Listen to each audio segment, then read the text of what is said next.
Hello বন্ধুরা, এই গল্পের প্রথম সিজন আপলোড করা হয়েছিল। তো আজকে পরেরটুকু সহ সম্পূর্ণ গল্পটা আপলোড করা হয়েছে। যারা প্রথম সিজন শুনেছেন তারা একটু টেনে শুনে নেবেন, টাইম মেনশন করা আছে। আর যারা নতুন তারা সম্পূর্ণ গল্পটা মনোযোগ দিয়ে শুনবেন।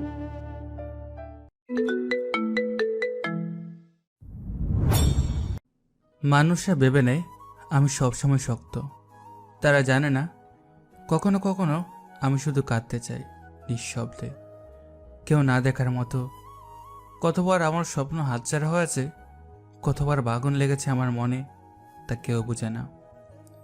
তারা ভাবছে আমি হাসি খুশি আনন্দে ভরা, কিন্তু তারা জানে না আমার হাসির আড়ালে লুকানো আছে অসহ্য এক নিঃশব্দ কষ্ট, যা কাউকে বলতে পারে না।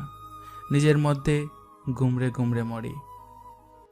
নিলয়ের জীবনটা এমন, তার চারপাশের মানুষগুলো শুধু টাকার মূল্য বুঝে, সম্পর্ক, অনুভূতি এগুলো কেউ গুরুত্ব দেয় না। নিলয় এখন গরিব ছেলে হয়ে ভার্সিটিতে এসেছে, কিন্তু কেউ তাকে সত্যি বোঝে না। সবাই তাকাচ্ছে যেন সে ভিন্ন গ্রহের কোনো প্রাণী। বন্ধুত্ব করার মতো কেউ নেই। শূন্য ক্লাসরুমে হঠাৎ স্যার প্রবেশ করলেন। নিলয়কে চুপচাপ দেখেই স্যার থামলেন। তারপর কঠিন কণ্ঠে বললেন, নিলয়, তুমি সবসময় সবার থেকে আলাদা থাকো কেন? স্যার, আমি গরিব, কেউ আমার সাথে মিশতে চায় না। সবাই হাসাহাসি করে বলে আমার জামা কাপড়ের অবস্থা দেখে মিশলে তাদের মান সম্মান নষ্ট হয়ে যাবে। বুঝলাম, কিন্তু নিলয়, তুমি কি জানো প্রকৃত মূল্য কোনো জামা কাপড় বা টাকার মধ্যে নেই। মানুষকে তোমার নিজের ব্যক্তিত্ব, তোমার চরিত্র দিয়ে পরিমাপ করো। আর যারা সত্যিকারের বন্ধু হতে চায় তারা সেই মূল্যই দেখে। নিলয় চুপচাপ মাথা নেড়ে কিছু বলতে পারল না। চোখে অজানা কষ্টের ছাপ। চারপাশে ক্লাসমেটরা হেসে খেলছে, কিন্তু নিলয় যেন অন্য এক জগতে। স্যার ঠিক বললেন, কিন্তু বাস্তব তো ভিন্ন। মানুষ সত্যিকারের কষ্ট বা গরিবের কষ্ট বোঝে না। তারা শুধু তাকায়, আর আমি সবসময় লড়াই করি, হাসি দেই, অথচ ভিতরে কষ্টের সমুদ্র। নিলয়ের চোখে তখন অজানা আবেগের ঝলক। সে জানে বাইরে থেকে মানুষ তাকে শুধু সাধারণ গরিব ছেলে মনে করবে। কেউ ভাববে না এই ছেলেটির ভেতরে কত গভীর কষ্ট, কত বড় এক জীবনযুদ্ধ লুকানো। স্যার ক্লাস চালিয়ে যেতে শুরু করলেন, কিন্তু নিলয় আজ কিছুটা চুপচাপ। সে জানে আজকের এই ক্লাস, এই মুহূর্ত তার জীবনের সেই যন্ত্রণার এক ছোট্ট অংশের পরিচয় মাত্র। মানুষ যাকে শক্ত মনে করে সেই শক্তি আসলে ভাঙা মনের ঢাল। কেউ জানে না কখনো কখনো এই শক্তির আড়ালে লুকিয়ে আছে নিঃশব্দ কান্না, নিঃশ্বাসের মতো চুপচাপ বেদনা। নিলয় ক্লাসের শেষ সারিতে চুপচাপ বসে আছে। বাইরে থেকে সবাই তাকে কেবল গরিব সাধারণ ছেলে ভাবছে। কেউ জানে না এই ছেলেটির ভিতরে কতটা লড়াই, কতটা গোপন কিছু লুকিয়ে আছে। মানুষগুলো সবসময় শুধু বাইরে যা দেখছে সেটাই বিশ্বাস করে। তারা জানে না কোনো কোনো রাত আমি রাত ভর বসে পড়াশোনা করি, কষ্ট করি, নিজের ভবিষ্যতের জন্য লড়াই করি। তারা ভাবতে পারবে না আমার হাসির আড়ালে লুকিয়ে আছে এক অদৃশ্য যুদ্ধ। হঠাৎ স্যার পড়া শুরু করলেন। সবাই চুপচাপ হয়ে গেল।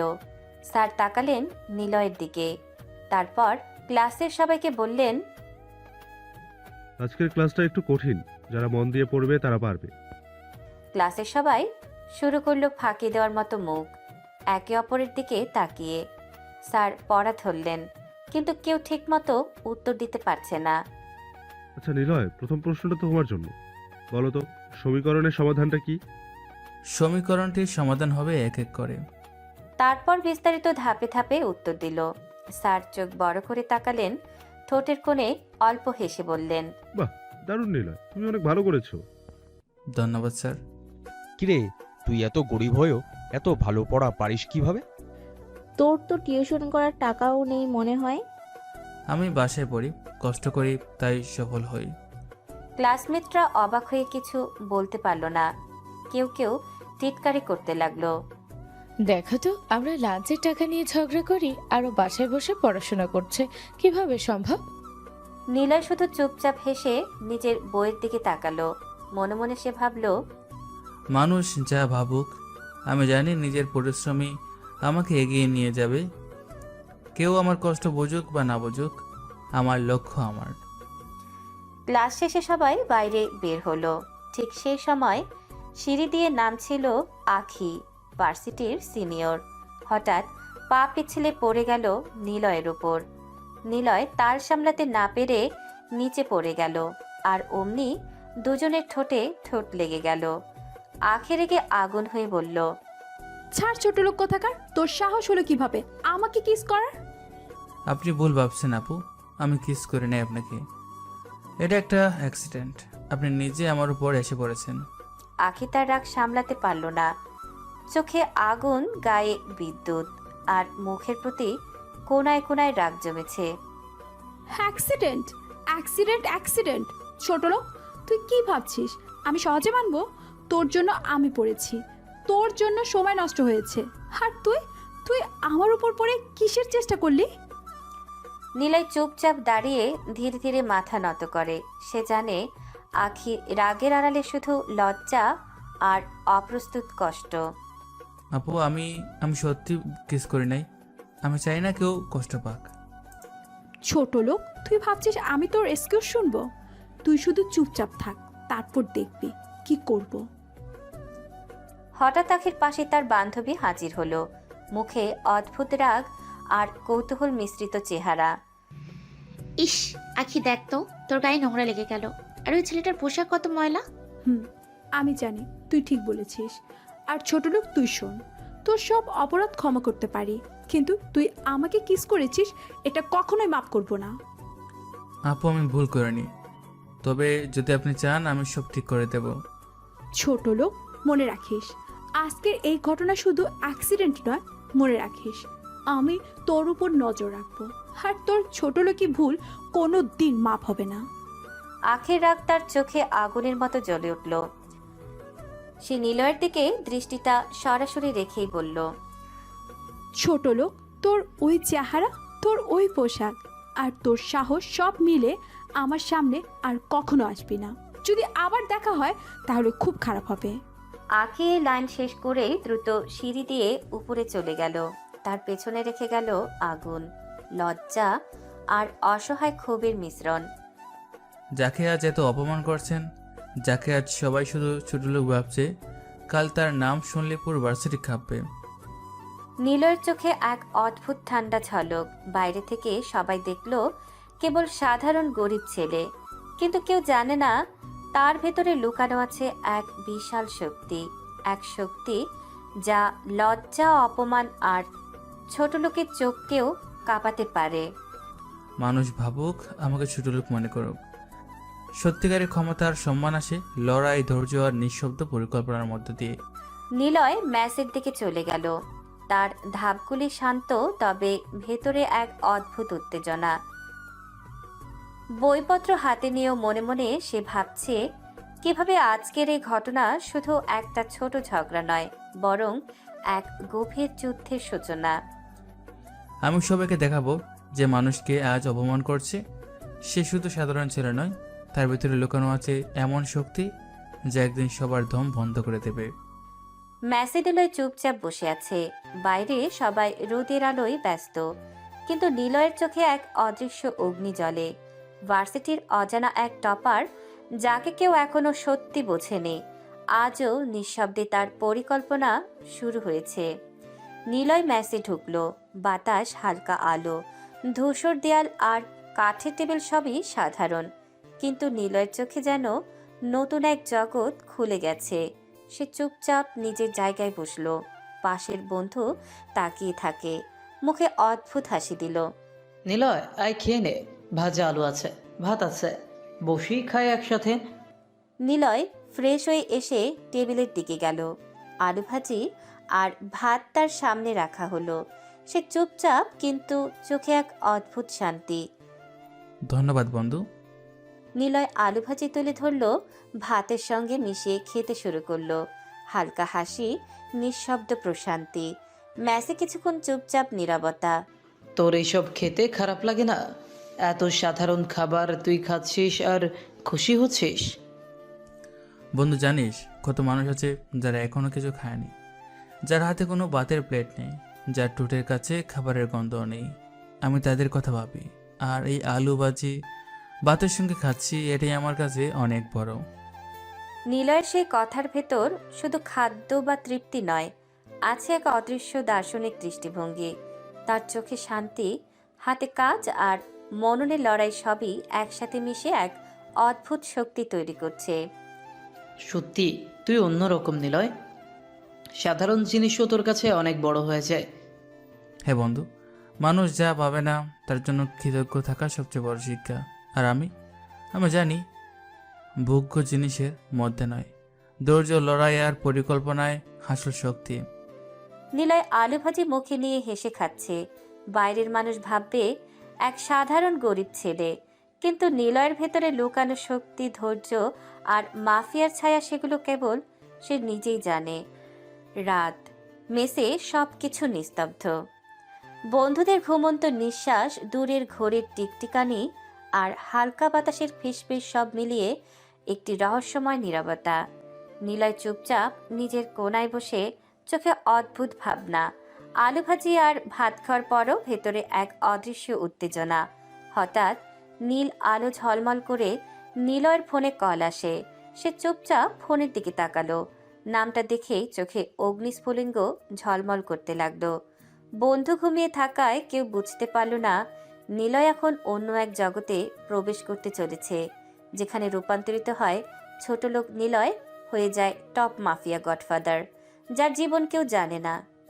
নিলয় অল্প হেসে ফোন ধরে বলল, আছে, সব ঠিক আছে। কথার আড়ালে স্পষ্ট চেতনা, শক্তি আর ভেতরের অদৃশ্য হুমকি লুকিয়ে আছে। সবাই ভাবে সে কেবল সাধারণ ছেলে, কিন্তু আসল সত্য কেউ জানে না। তার ভেতরে লুকানো সে জীবন, যেখানে লড়াই হয় প্রাণের জন্য, ক্ষমতার জন্য আর এক ভয়ঙ্কর রহস্যের জন্য। এবার বড় হওয়ার সময়। যারা ভাবছে আমি শুধু গরিব ছেলে, তারা জানবে না রাতের এই নিঃশব্দ পথে আমার আসল পরিচয় কি। নিলয় চুপচাপ দরজা খুলল। ম্যাসের নীরবতা ভেদ করে বাইরে পা রাখল। হালকা চাঁদের আলো, ফিসফিস বাতাস, শহরের নিঃশব্দ রাস্তাগুলো সবই তার জন্য প্রস্তুত, যেন এক নতুন অধ্যায়। এই পথটা শুধু আমার, কেউ জানবে না আমি কোথায় যাচ্ছি। এই রাতে, এই নীরবতা, এই মুহূর্ত সবই শুধু আমার। নিলয় ধীরে ধীরে হেঁটে গেল। তার পা ফেলছিল শহরের অন্ধকার রাস্তায়, চোখে অদৃশ্য অগ্নি, হাতে নিঃশব্দ পরিকল্পনা। এই পথ তাকে ফিরিয়ে নিয়ে যাবে তার আসল পৃথিবীতে, যেখানে সে ভীত করে ক্ষমতা দেখায় আর নিজের অজানা পরিচয়কে বাস্তবে রূপ দেয়। রাতের নিঃশব্দ রাস্তায় নিলয় এক ধীরে ধীরে হেঁটে যাচ্ছে। চারপাশে শুধু হালকা বাতাসের ফিসফিস, দূরের আলো ঝলমল করছে। শহরের অন্ধকার যেন তাকে ঢেকে রাখছে, যেন কেউ তাকে দেখবে না। হঠাৎ তার চোখে পড়ল একটি কালো গাড়ি রাস্তার পাশেই দাঁড়িয়ে। গাড়িটি যেন বাতাসের সঙ্গে মিশে গেছে, কিন্তু চোখে যেন একটি সতর্ক ইঙ্গিত জ্বলছে। নিলয় চলতে চলতে গাড়ির দিকে এগোলো। ঠিক সেই মুহূর্তে গাড়ির দরজা হঠাৎ খুলে গেল। সালাম মাফিয়া স্যার। নিলয় শুধু মাথা নেড়ে স্বীকৃতি দিল। গার্ড চুপচাপ পথ দেখালো। নিলয় গাড়িতে উঠল। চারপাশে অন্ধকার, শুধু হালকা লাল বাতি জ্বলছে। গাড়িটি দ্রুত শহরের ভেতর দিয়ে চলে যেতে লাগলো। কোনো শব্দ নেই, শুধু ইঞ্জিনের মৃদু গর্জন। কিছুক্ষণ পরে গাড়ি থেমে গেল। নিলয় গাড়ির দরজা খুলল আর ধীরে ধীরে নেমে গেল। গার্ড তার পাশে থেকে অদৃশ্যভাবে সব দেখছে। সেখানে পৌঁছে নিলয় এক বিশাল গোডাউন দেখল। অন্ধকারে হালকা আলো, কেবল এক স্থান আলোকিত, যেখানে আজ একজন পাচারকারীকে বেঁধে রাখা হয়েছে। ভালো, আজকে এই পাচারকারী আমাদের হাতে এসেছে। পাচারকারী চুপচাপ, চোখে ভীতির ঝলক। এখানে সে আর তার কুপ্রভাবের খেলায় কোনো ক্ষমা পাবে না। নিলয় তার দিকে এগুলো ধীরে ধীরে, চোখে এক অদ্ভুত ঠান্ডা ঝলক, মুখে কেবল অল্প হাসি। দেখছি তোমার সাহস আছে, কিন্তু তুমি আমাদের নিয়মের বাইরে চলে গিয়েছো। আজ থেকে শুরু তোমার হিসাব। গোডাউনের ভেতরে বাতাস ভারী হয়ে উঠল। চারপাশে লোহার স্তম্ভ, ঝুলে থাকা আলো, আর মাঝখানে একটি চেয়ারে বাঁধা একজন পাচারকারী। চোখে ভয়, মুখে ঘাম, শরীর কাঁপছে। নিলয় ধীরে ধীরে তার সামনে গিয়ে দাঁড়ালো। তার চোখে কোনো রাগ নেই, আছে শুধু শীতল কর্তৃত্ব। স্যার, আমাকে ছেড়ে দিন। আমি শপথ করছি আর কোনো ভুল করব না। জীবনে আর এই পথে নামবো না।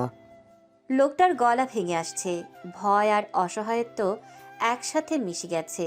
নিলয় একটু এগিয়ে এসে ঠান্ডা কণ্ঠে বলল, এই কথাটা তুমি আগেও অনেকবার বলেছো, তখনও বলেছিলে শেষবার। তারপর আবার আমার রাজ্যে বিষ ছড়িয়েছ। নীলার চোখে হালকা কঠোরতা নেমে এলো। পুরো গোডাউন যেন নিস্তব্ধ হয়ে গেল। এবার আর মুক্তি নেই। মনে রাখবে, আমার রাজ্যে কোনো পাপের ক্ষমা হয় না। এখানে নিয়ম একটাই, ভুল করলে তার মূল্য দিতে হয়।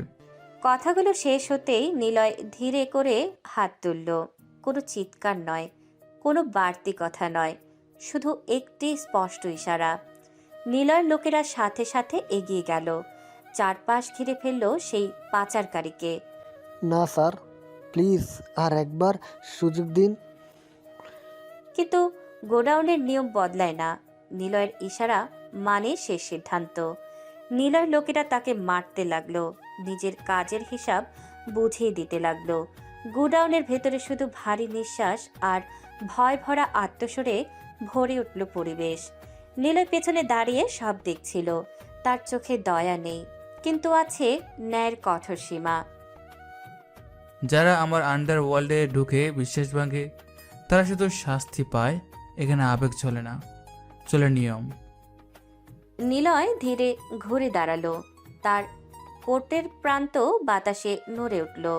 ভার্সিটির গরিব টপার ছেলে নিলয়, যাকে সবাই অবহেলা করে, এই মুহূর্তে সে পুরো আন্ডারওয়ার্ল্ডের গডফাদার, যার একটি ইশারাতেই রাত কেঁপে ওঠে। গোডাউনের অন্ধকারে নিলয়ের ছায়া আরও বড় হয়ে উঠল। এটা শুধু শান্তির দৃশ্য নয়, এটা ছিল নিলয়ের রাজত্বের ঘোষণা। গোডাউনের অন্ধকার কেটে নিলয় ধীরে ধীরে গাড়ির দিকে এগোলো। বাতাসে হালকা শীতলতা, লোহার দরজা কেবল চুপচাপ তার পায়ের শব্দ শোনাচ্ছিল। গার্ড সালাম দিয়ে দরজা খুলে দিল। নিলয় গাড়িতে উঠে পেছনের দিকে তাকালো। গোডাউনের আলো, বাধা পাচারকারী, সব মিলিয়ে একটি নিস্তব্ধ শক্তির ছাপ। গাড়ি ধীরে ধীরে শহরের রাস্তায় চলে গেল। শহরের অন্ধকার রাস্তায় গাড়ির ইঞ্জিনের হালকা গর্জন ছড়ালো। বাতাসে চাঁদের হালকা আলো, ঝড়ঝড়ে ছায়া আর দূরের বাতি, সব মিলিয়ে নিলয় যেন শহরের নিস্তব্ধ এক অংশ হয়ে গেছে। গাড়ি থেমে নিলয় ম্যাসের সামনে নেমে গেল।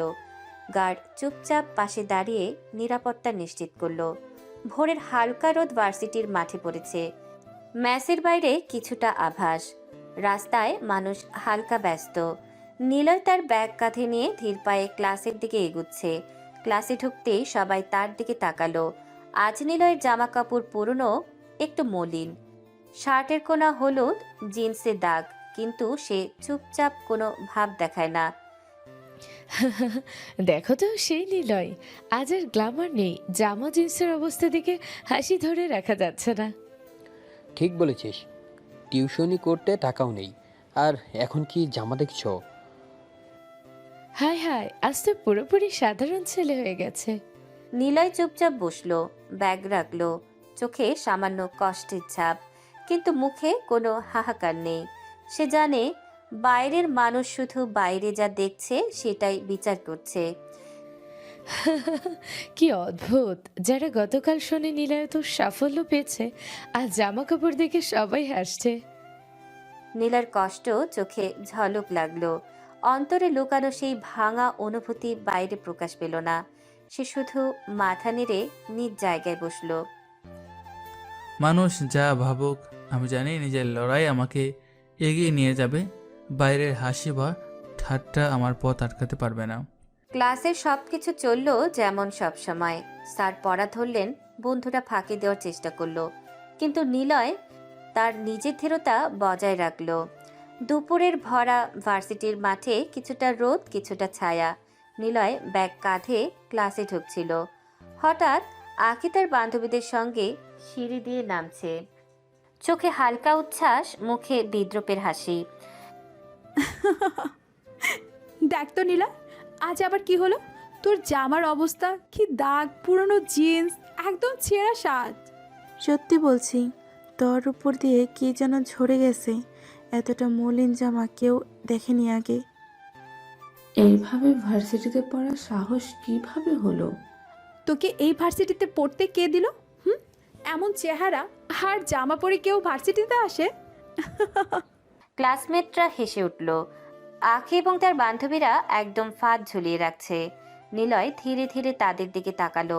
কোনো সংকোচ নেই, ঠোঁটের কোণে অল্প হাসি। নিজের যোগ্যতা দেখিয়ে সুযোগ পেয়েছি, জামা বা পোশাক দেখে কেউ বিচার করে না। এত বড় বড় কথা বলতে জানিস দেখছি। ভার্সিটির করিডোর জুড়ে তখন ছাত্রছাত্রীদের ভিড়। কেউ ক্লাসে ঢুকছে, কেউ আড্ডা দিচ্ছে। ঠিক তখনই নিলয় ব্যাগ কাঁধে নিয়ে সামনে এগুতেই আখি আর তার বান্ধবীরা পথ আটকে দাঁড়ালো। চারপাশে কয়েকজন থেমে গেল ঘটনা দেখার জন্য। আয় নিলয়, থাম। তোর দিকে তাকালেই মেজাজ খারাপ হয়ে যায়। এই পোশাক পরে সত্যি ভার্সিটিতে আসিস? মনে হয় বাজারের শেষ দোকান থেকেও খারাপ জামা কিনে এনেছে। চারপাশে হাসির শব্দ উঠল। নিলয় শান্তভাবে আখির দিকে তাকালো। আমি এখানে পড়াশোনা করতে আসছি, ঝগড়া করতে না। নিলয়ের কথায় চারপাশ একটু নীরব হয়ে গেল। আখির মুখ শক্ত হয়ে উঠল। তোর এত বড় সাহস, ছোট লোক হয়ে আমার সাথে তর্ক করিস? তুই জানিস আমি কে? আমি বড় বিজনেসম্যানের মেয়ে। বড় লোক বলে কি ভার্সিটি কিনে নিয়েছেন নাকি? ভার্সিটি কি আপনার বাবার? কথাটা পড়তে চারপাশে ফিসফিস শুরু হয়ে গেল। কেউ কেউ অবাক, কেউ কেউ মুচকি হাসছে। কি বলি? তোর সাহস কিভাবে হয় হ্যাঁ আমার সাথে এভাবে কথা বলার? আমাকে কথা শোনাতে আসবেন না। আমার যেমন পোশাক আছে আমি তেমনটাই পরে আসবো, এতে কারো অনুমতি লাগে না। তুই ভাবছিস নিজেকে অনেক বড় কিছু? হ্যাঁ, এই ভার্সিটিতে তোদের মতো লোকদের জায়গা হয় না। জায়গা যোগ্যতায় হয়, দামে না। আমি দামে না, যোগ্যতায় এসেছি। কয়েকজন ক্লাসমেট চাপা গলায় বাহবা দিল। আখি দাঁতে দাঁত চেপে ফেলল। বেশি কথা বলিস না নিলয়, আজ ছাড়ছি কিন্তু পরে বুঝিয়ে দেব তোর জায়গা কোথায়। আমার জায়গা আমি নিজেই বানাবো, কারো দয়ায় না। নিলয় ব্যাগ ঠিক করে সামনে এগিয়ে গেল। আখির আগে দাঁড়িয়ে রইল। তার বান্ধবীরা অবাক চোখে নিলয়ের চলে যাওয়া দেখল। করিডোরে তখনও ফিসফিস আর উত্তেজনার গুঞ্জন ছড়িয়ে পড়ছে। ভার্সিটির বড় ক্লাসরুম, সারি সারি বেঞ্চে ছাত্রছাত্রীরা বসছে। দরজা দিয়ে নিলয় ঢুকতেই কয়েকজন চোখাচোখি করে হাসতে লাগলো। ব্যাগটা কাঁধ থেকে নামিয়ে সে পেছনের বেঞ্চে বসতে যেতেই কয়েকজন ইচ্ছে করে কথা ছুড়ে দিল। এই দেখ দেখ, আজও সেই পুরনো জামা। নিলয়, তোর কি একটাই পোশাক নাকি?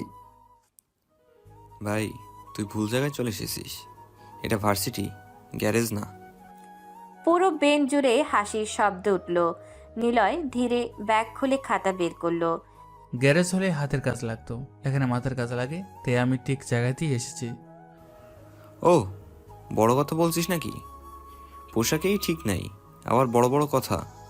পোশাক মানুষ বানায় না, ব্যবহার আর যোগ্যতা মানুষ বানায়।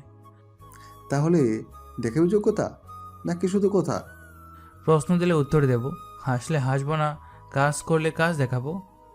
ঠিক তখনই দরজা খুলে শিক্ষক ঢুকলেন। সবাই চুপচাপ বসে গেল। বোর্ডে বড় করে লিখলেন টপিক। আজকে হঠাৎ কুইজ হবে, যে ভালো করবে তাকে আলাদা মার্কস দেয়া হবে। ক্লাসে ফিসফিস শুরু হলো। টিচার প্রশ্ন করা শুরু করলেন। কয়েকজন গুলিয়ে ফেলল। নিলয়, তুমি বলো। স্যার, উত্তরটা হবে। সে পরিষ্কার করে ব্যাখ্যা দিল বোর্ডের সূত্র মিলিয়ে। পুরো ক্লাস নীরব। টিচার মুচকি হেসে মাথা নেড়ে দিলেন। খুব ভালো, কনসেপ্ট পরিষ্কার, বসো। ঠিকই তো, ছেলেটা শুধু পোশাকে ছোট, মেধায় না। আজকে লজ্জা পাই দিল। নিলয় খাতা বন্ধ করে সামনের দিকে তাকিয়ে বসে রইল। ক্লাসরুমে তখন আর হাসাহাসি না, বরং কৌতূহলের চোখে সবাই নিলয়কে দেখছে। ক্লাস চলছিল, বোর্ডে স্যার লেখা বোঝাচ্ছিলেন। হঠাৎ করে দরজায় শব্দ হলো। সবাই ঘুরে তাকাতেই দেখা গেল আখি দাঁড়িয়ে আছে, চোখে মুখে আগুনের ছাপ। অনুমতি না নিয়েই সে ভেতরে ঢুকে পড়ল। ক্লাসরুমে ফিসফিস শুরু হয়ে গেল। ইয়াং লেডি, এটা কার ক্লাস জানো? আখি স্যারের কথায় কান্না দিয়ে সোজা নিলয়ের বেঞ্চের দিকে এগিয়ে গেল। আয় নিলয়, উঠে দাঁড়া, তোর সাথে কথা আছে। আপু আপনি আপনার ক্লাসে যান, এটা আমাদের ক্লাস। কি বললি? আমার যেখানে ইচ্ছে সেখানে যাব? তুই বল আর কে? ভার্সিটিতে নিয়ম আছে আপু, ক্লাস চলাকালীন অন্য ক্লাসে ঢুকে ঝামেলা করা ঠিক না। তুই আমাকে নিয়ম শেখাচ্ছিস? তোর মতো লোক নিয়ম বোঝে? আমি লোক না, স্টুডেন্ট, আর স্টুডেন্ট হিসাবেই কথা বলছি। বেশি চালাকি না? সকালে করিডোরে যেভাবে কথা বলেছিস, তোর হিসাব নিতে এসেছি। হিসাব নিতে হলে অফিস আছে, ডিপার্টমেন্ট আছে, ক্লাসরুম ঝগড়ার জায়গা না। তুই নিজেকে অনেক বড় ভাবতে শুরু করেছিস না? ভুলে যাস না, আমি চাইলে তোকে ভার্সিটিতে টিকতে দেব না। ঠিকবো কি না সেটা আমার রেজাল্ট ঠিক করবে, কারো ভয় না। বাহ, বড় কথা। পোশাকের অবস্থা দেখেও মুখ বড়। পোশাক বদলানো যায় আপু, আত্মসম্মান বদলানো যায় না। আজ তোকে ছাড়ছি, কিন্তু পরে বুঝাবো তোর জায়গা কোথায়। আমার জায়গা আমি পড়াশোনা দিয়ে বানাবো, হুমকি দিয়ে নয়। এনাফ। আখি, তুমি এখনই বের হও, এটা ক্লাসরুম। নিলয়, মনে রাখবি, গল্প এখানেই শেষ না। শুরু হয়েছে মাত্র আপু। আখি ঘুরে বেরিয়ে গেল। দরজা বন্ধ হতে ক্লাসরুমে চাপা শ্বাস পড়ার শব্দ শোনা গেল। সবাই নিলয়ের দিকে তাকিয়ে আছে। নিলয় শান্তভাবে বসে খাতা খুলে ফেলল। ক্লাস আবার শুরু হলো, কিন্তু উত্তেজনার রেশ সবার ভিতরে রয়ে গেল। ক্লাসরুম থেকে বের হয়ে আখি করিডোরে দাঁড়িয়ে গেল। বুকের ভিতর রাগের আগুন জ্বলছে। হাঁটতে হাঁটতে তার বান্ধবীরা দৌড়ে এসে পাশে দাঁড়ালো। সবার চোখে বিস্ময়, মুখে চাপা উত্তেজনা। আখি, তুই দেখেছিস কি করলো ছেলেটা? কি করেছে আবার? ওই সাধারণ ছেলেটা তোকে ক্লাস থেকে বের করে দিল। ছি ছি, তোর মান সম্মান একেবারে মাটিতে মিশে দিল। ভার্সিটির সবাই দেখেছে, সবাই বলছে সিনিয়র হয়েও তুই একটা গরিব ছেলের কাছে অপমানিত হয়েছিস। কি বলি? সবাই দেখেছে?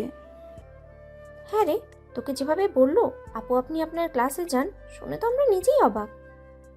তুই আখি বড় বিজনেসম্যানের মেয়ে, আর একটা সাধারণ ছেলে তোকে অপমান করবে, এটা মেনে নেওয়া যায়? মেনে নেওয়ার প্রশ্নই আসে না। ছেলেটা এখন নিজেকে খুব বড় ভাবতে শুরু করেছে। আজ যদি কিছু না করিস, কাল সবাই তোর মাথায় উঠে বসবে। ও ভাবছে আমি চুপ করে থাকবো? না রে, ওকে বোঝাতে হবে কার সাথে লাগিয়েছে। তুই চাইলে পুরো ডিপার্টমেন্টে ওর নামে কথা ছড়িয়ে দিতে পারিস। কিংবা স্যারদের কাছে কমপ্লেন বলবি ও তোকে হ্যারেস করছে। না, এত সহজে শেষ করব না। তাহলে কি করবি? এমন কিছু করব যাতে নিলয় নিজেই ভার্সিটিতে মুখ দেখাতে না পারে। মানে? ওর সম্মান যেভাবে আমার সামনে ভেঙেছে, আমি ওর সম্মান ভেঙে দিব সবার সামনে। বাহ, এই তো আখি। নিলয় ভাবছে সে খুব সাহসী, কিন্তু সাহস কত দূর যায় সেটা আমি দেখাবো। আজ থেকে শুরু করবি? আজ না, ঠিক সময় দেখে আঘাত করব। আঘাত এমন হবে যাতে সে বুঝে যায় কার সাথে লড়ছে। নিলয়ের গল্প এখন শুরু হলো, শেষটা আমি লিখব। বান্ধবীরা মুচকি হাসলো। চারদিকে ভার্সিটির কোলাহল, আর সেই কোলাহলের ভেতর আখির বুকের মধ্যে জন্ম নিচ্ছে ভয়ঙ্কর এক প্রতিশোধের পরিকল্পনা। ভার্সিটির লাইব্রেরিতে তখন নীরবতা, চারিদিকে শুধু পাতার শব্দ আর হালকা ফ্যানের বাতাস। বড় বড় তাক ভর্তি বইয়ের ভেতর শেষ সারিতে বসে আছে নিলয়। সামনে খোলা খাতা, পাশে মোটা একটা বই, চোখে গভীর মনোযোগ। কলম চলছিল টুপটাপ শব্দে। সময় যেন থেমে গেছে।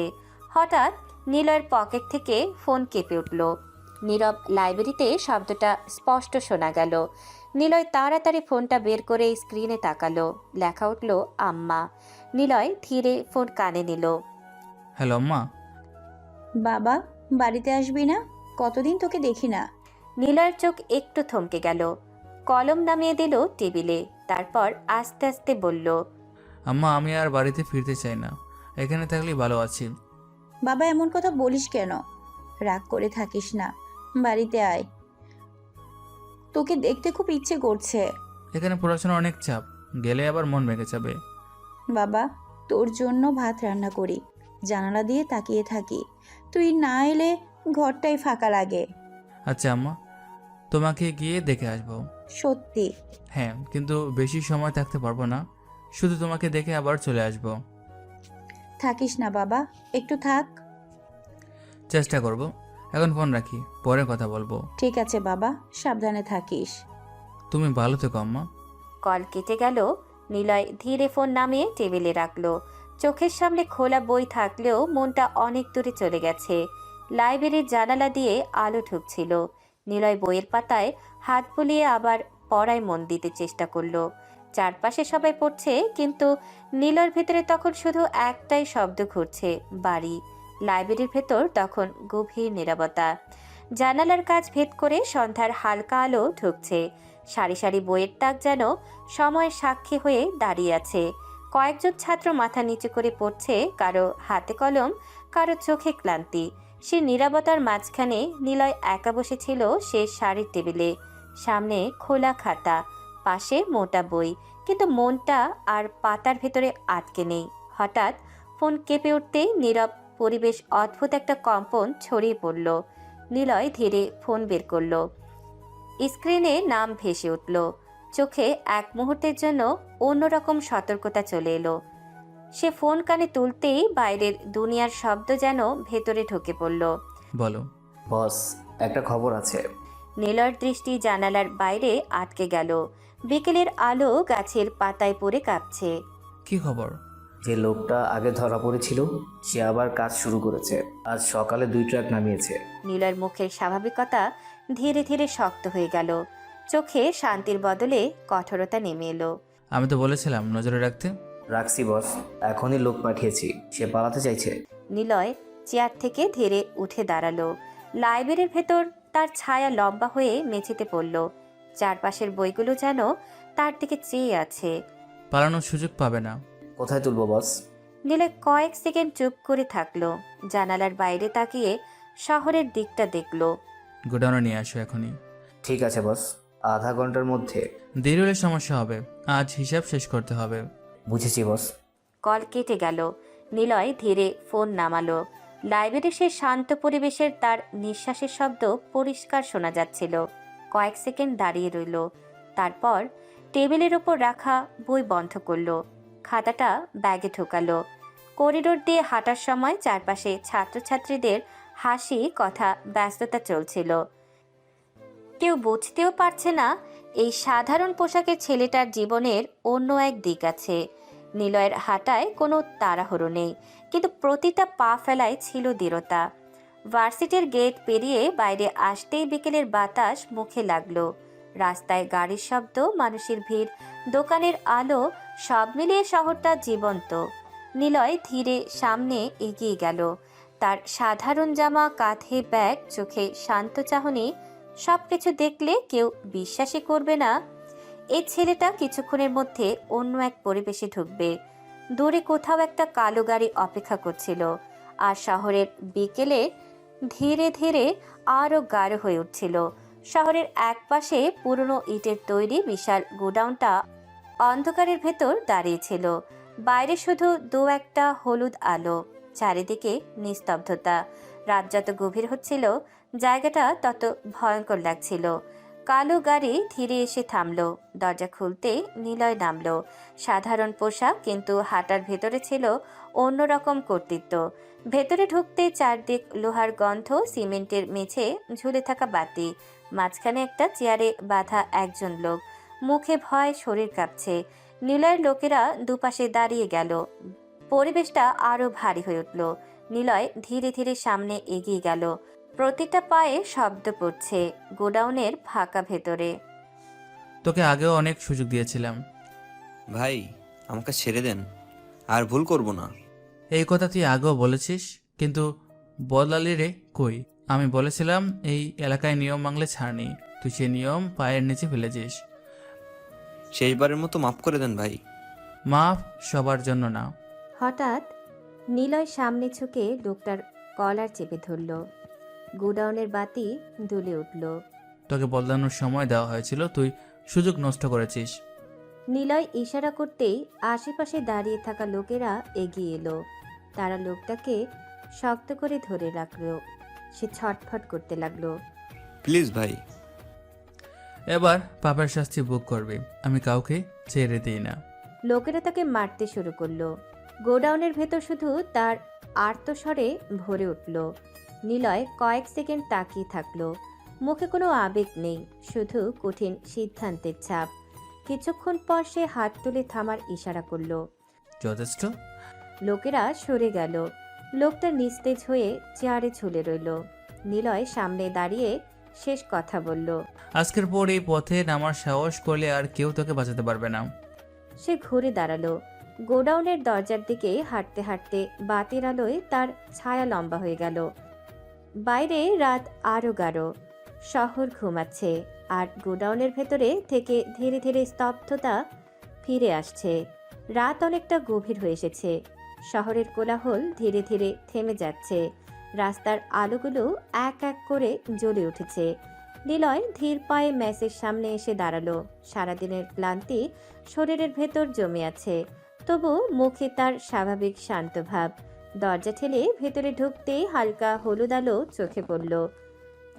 ছোট ঘর, পুরনো টেবিল, কয়েকটা চেয়ার, দেয়ালে ঝুলে থাকা ব্যাগ আর জামা কাপড়। পরিবেশটা গরিব হলেও নিজের মতো করে সাজানো। বিছানার উপর বসেছিল নিলয়ের বন্ধু রাশেদ, হাতে মোবাইল, চোখে ঘুম ঘুম ভাব। নিলয় ঢুকতেই সে তাকালো। আরে নিলয়, আজ এত দেরি কেন রে? নিলয় ব্যাগ নামিয়ে চেয়ারে রাখলো, জুতা খুলে ধীরে বসে পড়ল। তারপর ক্লান্ত শরীরে বলল, লাইব্রেরিতে পড়তেছিলাম, বই কেনার তো টাকা নেই, তাই ওখান থেকে কিছুটা পড়ে আসি। ঠিকই করছিস, আমাদের মতো গরিবদের জীবন এমনই কষ্টের। বই কিনতে পারে না, কোচিং করতে পারে না, নিজের চেষ্টাতেই সব করতে হয়। ঘরের ভেতর একটা নিস্তব্ধতা নেমে এলো। জানালা দিয়ে বাইরের বাতাস ঢুকছে, দূরে কুকুরের ডাক শোনা যাচ্ছে। কষ্ট থাকলেও পড়াশোনা ছাড়লে চলবে না, এইটাই একমাত্র পথ। জানিস নিলয়, অনেক সময় ভাবি আমরা যদি বড় লোকের ঘরে জন্মাতাম তাহলে কত কিছু সহজ হতো। সহজ হতো ঠিকই, কিন্তু তখন হয়তো লড়াইটা শিখতাম না। তুই আলাদা রে, সবাই যেখানে হাল ছাড়ে তুই সেখানে আরো শক্ত হোস। শক্ত হতে হয় বন্ধু, না হলে এই শহর কাউকে জায়গা দেয় না। ঘরের আলোয় দুজনের ছায়া মেঝেতে লম্বা হয়ে পড়ল। বাইরে রাত আরো নীরব হয়ে যাচ্ছে। ছোট এই ম্যাচ ঘরের ভেতর বসে দুই গরিব ছেলের স্বপ্ন তখন ধীরে ধীরে বড় হতে লাগলো। নতুন সকাল, ভার্সিটির আঙিনায় রোদ ঝিলমিল করছে, গাছের পাতায় আলো পড়ে চিকচিক করছে। ছাত্রছাত্রীরা দলে দলে ঢুকছে, কেউ হাসছে, কেউ ফোনে কথা বলছে, কেউ বই বুকে চেপে হাঁটছে। কিন্তু এই স্বাভাবিক পরিবেশের ভেতরেই আখির মনে চলছে অন্যরকম হিসাব। আখি কালো গাড়ি থেকে নামলো, পরনে পরিপাটি ড্রেস, চুল খোলা, চোখে গাঢ় কাজল। হাঁটার ভেতরেই বোঝা যায় আজ সে শুধু ক্লাস করতে আসেনি। তার বান্ধবীরা আগেই গেটের কাছে দাঁড়িয়েছিল। আখিকে দেখেই দৌড়ে এলো। আখি, আজ তোকে খুব সিরিয়াস লাগছে। সিরিয়াস হব না কেন? কালকের অপমান ভুলে যাব নাকি? ঠিক বলেছিস, ছেলেটা এখনও নিজেকে হিরো ভাবছে। আজ কি করবি বল? আজ নিলয়কে এমন জায়গায় আঘাত করব যেখানে ও সবচেয়ে বেশি দুর্বল, মানে ওর সম্মান। করিডোর দিয়ে হাঁটতে হাঁটতে আখি কথা বলছিল। চারপাশে ক্লাসরুম, নোটিশ বোর্ড, ভিড়, সবকিছু স্বাভাবিক, কিন্তু আখির কণ্ঠে ছিল ভিন্ন উত্তেজনা। আমি সবাইকে দেখাবো ওই সাধারণ ছেলে আসলে কেমন। কিভাবে? আজ ক্লাসের আগে ডিপার্টমেন্টে একটা গুজব ছড়াবো। গুজব? বলবো নিলয় সিনিয়রদের সাথে খারাপ ব্যবহার করে, মেয়েদের সাথে বাজে কথা বলে। ও, তাহলে সবাই ওর দিকে অন্য চোখে তাকাবে? ঠিক তাই। আগে মানুষ ওকে হাসবে, তারপর সন্দেহ করবে, তারপর দূরে সরবে। আর যদি ও প্রতিবাদ করে? তখন বলবো গরিব বলে এখন নাটক করছে। তুই তো পুরো প্ল্যান বানিয়ে ফেলেছিস। কাল ক্লাসে আমাকে যেভাবে কথা শুনিয়েছে তার দাম আজ ওকে দিতে হবে। তারা নোটিশ বোর্ডের সামনে দাঁড়ালো। অনেক স্টুডেন্ট সেখানে জড়ো ছিল। আখির বান্ধবীরা ধীরে ধীরে আলাদা আলাদা দিকে গেল। কারো কানে কানে কিছু বলছে, কারো সামনে আফসোসের ভান। কিছুক্ষণের মধ্যেই ফিসফাস শুরু হয়ে গেল। শুনেছিস নিলয়ের কথা? কি হয়েছে? সিনিয়রদের সাথে খুব খারাপ ব্যবহার করে, আখির সাথে নাকি বাজে কথা বলেছে। তাই নাকি? করিডোরের গুজব বাতাসের মতো ছড়িয়ে পড়ল। কেউ অবাক, কেউ হাসছে, কেউ আবার দূর থেকে নিলয়ের দিকে তাকাচ্ছে। ঠিক তখনই দূরে দেখা গেল নিলয় আসছে, কাঁধে ব্যাগ, পরনে পুরনো জামা, মুখে স্বাভাবিক শান্ত ভাব। সে করিডোর দিয়ে হাঁটছে, কিন্তু চারপাশের চোখ আজ অন্যরকম। কেউ চাপা হাসি দিচ্ছে, কেউ ফিসফিস করছে। আঁখি দূরে দাঁড়িয়ে সব দেখছিল। তার চোখে তখন একটাই জিনিস, প্রতিশোধের তৃপ্তি। খেলাটা আজ শুরু হলো নিলয়। সকালটা ভার্সিটিতে অন্যরকম ছিল। আকাশ পরিষ্কার, বাতাস হালকা, কিন্তু করিডোরের ভেতরে একটা চাপা উত্তেজনা ঘুরে বেড়াচ্ছিল। ছাত্রছাত্রীরা দলে দলে দাঁড়িয়ে কথা বলছে, কিন্তু সে কথার দিক বারবার গিয়ে পড়ছে একজনের ওপর, নিলয়। নিলয় কাঁধে ব্যাগ ঝুলিয়ে করিডোর দিয়ে হেঁটে আসছিল।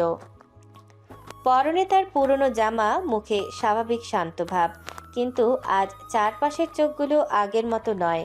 কেউ তাকে দেখেই চাপা হাসি দিচ্ছে, কেউ কানে কানে কথা বলছে, আবার কেউ ইচ্ছে করে সামনে এসে দাঁড়াচ্ছে। এই যে নিলয়, তুই নাকি এখন সিনিয়রদেরও সম্মান করিস না? আমি কাউকে অসম্মান করে নাই। ও তাই নাকি?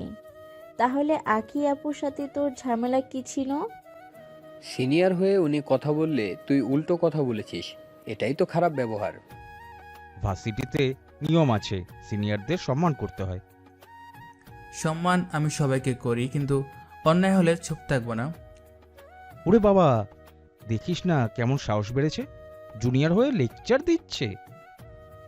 আজকাল গরিব ছেলেদের খুব বাড়াবাড়ি, সুযোগ পেলে মাথায় উঠে বসে। নিলয়, তুই যদি সিনিয়রদের সাথে এমন ব্যবহার করিস তাহলে এখানে টিকে থাকতে পারবি না। টিকে থাকার জন্য আমি কারো পায়ের নিচে মাথা রাখি না। কথাটা শুনে কয়েকজন অবাক হলো, কয়েকজন আবার জোরে হেসে উঠল। এই দেখ আবার কথা, আখি আপু ঠিকই বলেছে, এই ছেলে নাকি বড় ভাব ধরে। আমি বড় ভাব ধরি না, আমি শুধু নিজের সম্মানটা রাখতে জানি। সম্মান আগে সিনিয়রদের সম্মান শিখ। সম্মান চাপিয়ে নেওয়া যায় না, আচরণ দিয়ে আদায় করতে হয়। চারিদিকে হঠাৎ নীরবতা নেমে এলো। কয়েকজন মুখ চাওয়াচাই করলো। দূরে দাঁড়িয়ে আঁখি আর তার বান্ধবীরা সব দেখছিল। ঠোঁটের কোণে ঠান্ডা হাসি। নিলয় ব্যাগের স্ট্রাপ ঠিক করে আবার হাঁটতে শুরু করলো। করিডোরের ভিড়ের মাঝেও তার পা ছিল স্থির, চোখ ছিল সোজা সামনে। ক্লাসের ভিড় ধীরে ধীরে হালকা হয়ে এলো, কিন্তু করিডোরের কোণে হট্টগোলের ছাপ এখনও চোখে পড়ছিল। কিছুক্ষণ পরেই নিলয়কে প্রিন্সিপাল স্যারের অফিসে ডাকার নোটিশ আসে। নিলয় ধীরে পায়ে অফিসের দিকে হেঁটে যায়। সবার চোখ যেন চুপচাপ ওকে অনুসরণ করছে। কারো মুখে অবাক ভাব, কারো চোখে ফিসফিস। প্রিন্সিপাল স্যারের অফিসের দরজা খুলতেই স্যারকে দাঁড়িয়ে থাকতে দেখা গেল, চেহারায় কঠিন ভাব। নিলয়, শুনেছি তুমি সিনিয়রদের সাথে বাজে ব্যবহার করেছো, তুমি খারাপ কথা বলছো, এ ব্যাপারে কি বলবে? স্যার, আমি এমন কোনো কথা বলিনি যা খারাপ ইঙ্গিত করে। সিনিয়ররা এমন কথা বলছে, তুমি কি তাদের চোখে সত্যি সম্মান দেখতে পাচ্ছ না? স্যার, আমি সবসময় চেষ্টা করি কাউকে অসম্মান না করার। কেউ যা বলে তার মানে আমি ভুল করেছি তা নয়। প্রিন্সিপাল স্যার থামলেন, পকেটে হাত দিয়ে ধীরে ধীরে এগিয়ে এলেন। নিলয়ের কাছে এসে বললেন, তুমি কি তাদের চোখে সত্যি সম্মান দেখাতে পারছো না? নিলয়, ভার্সিটিতে সম্মান ও আচরণ গুরুত্বপূর্ণ। সিনিয়রদের সঙ্গে কথা বলার ধরন যেন কাউকে আহত না করে। স্যার, আমি এমনভাবে কথা বলি না যা কাউকে আহত করে। যদি কেউ তা ভুলভাবে বুঝে, আমি দুঃখিত। প্রিন্সিপাল স্যার একপাশে হাত দিয়ে বইয়ের তাক ধরে কিছুক্ষণ চুপচাপ থাকলেন। ঠিক আছে, কিন্তু মনে রাখবে, ভার্সিটিতে প্রতিটি পদক্ষেপের দায়িত্ব আছে। অপরাধ না করেও যদি ভুল বোঝা হয়, তা নিয়ে তুমি সাবধান থাকো। আমি বুঝেছি স্যার। চলো এখন ক্লাসে ফিরে যাও, আজ থেকে মন দিয়ে পড়াশোনা করো। নিলয় ধীরে ধীরে অফিসের বাইরে বের হলো, চোখে একরাশ শান্ত ভাব। বাইরে আকাশে সূর্যের আলো ঝলমল করছে, কিন্তু করিডোরের সব চোখ এখনো তার দিকে তাকিয়ে আছে। কেউ চুপচাপ, কেউ হেসে, কেউ ফিসফিস করছে। যারা অপমান করতে চাইলো তারা আজও বুঝলো না আমার সঙ্গে কথার ধরন বদলানো যায় না। যারা সত্যি মূল্য বোঝে তারা দেখবে আমার স্থির। নিলয় আবার ব্যাগ কাঁধে তুলে করিডোর পার হয়ে ক্লাস ফিরে এলো। প্রতিটি ধাপ যেন জানান দিচ্ছিল তিনি শুধু সাধারণ ছাত্র নয়। Break time. ভার্সিটির করিডোরে ছাত্রছাত্রীরা হট্টগোল করছে, কেউ বন্ধুদের সঙ্গে কথা বলছে, কেউ হাসি ঠাট্টা করছে। আখি ওয়াশরুম থেকে বের হচ্ছিল, চুল ঠিক করছে। হঠাৎ পেছন থেকে কাঁধে টান পড়ল। ছাড়ো তুমি। নিলয় হাত ধরে তাকে টেনে নিল ভেতরের ফাঁকা রুমের দিকে। রুমের দরজা বন্ধ হলো, চুপচাপ হয়ে গেছে চারপাশ। তুমি কি করছো? তুমি সাহস কিভাবে পেলে আমাকে এখানে আনার? আমি নাকি আপনার সঙ্গে বাজে কথা বলেছি, বাজে ইঙ্গিত করেছি? আখি একটু আশা করেনি যে এমন পরিস্থিতি হবে। চোখে অল্প বিস্ময়, অল্প ভয়ের ছাপ। এবার দেখাবো বাজে আচরণ কাকে বলে। নিলয় ধীরে ধীরে কাছে এলো। আখি পেছন হাঁটতে চেষ্টা করলো, কিন্তু কোণার দেওয়াল তাকে আটকে দিল। এটাকে বলে বাজে আচরণ? হঠাৎ নিলয়ের আখির ঠোঁটে ঠোঁট ডুবিয়ে কিস করতে লাগলো। মুহূর্তের জন্য সময় যেন থমকে গেল। আখি চোখ বড় করে খুলল। তুমি? আমি তোমার সিনিয়র? তো বদনাম করার আগে মাথা ছিল না? তুমি কি মনে করছো? আমি শুধু দেখলাম বাজে আচরণ কাকে বলে।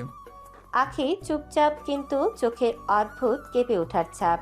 কয়েক সেকেন্ড স্থির, তারপর আখি রেগে গলায় কম্পন নিয়ে বলল, বের হও এক্ষুনি। ঠিক আছে, বেরোচ্ছি, কিন্তু মনে রেখো যা কেউ বলে তা সবসময় সত্যি হয় না।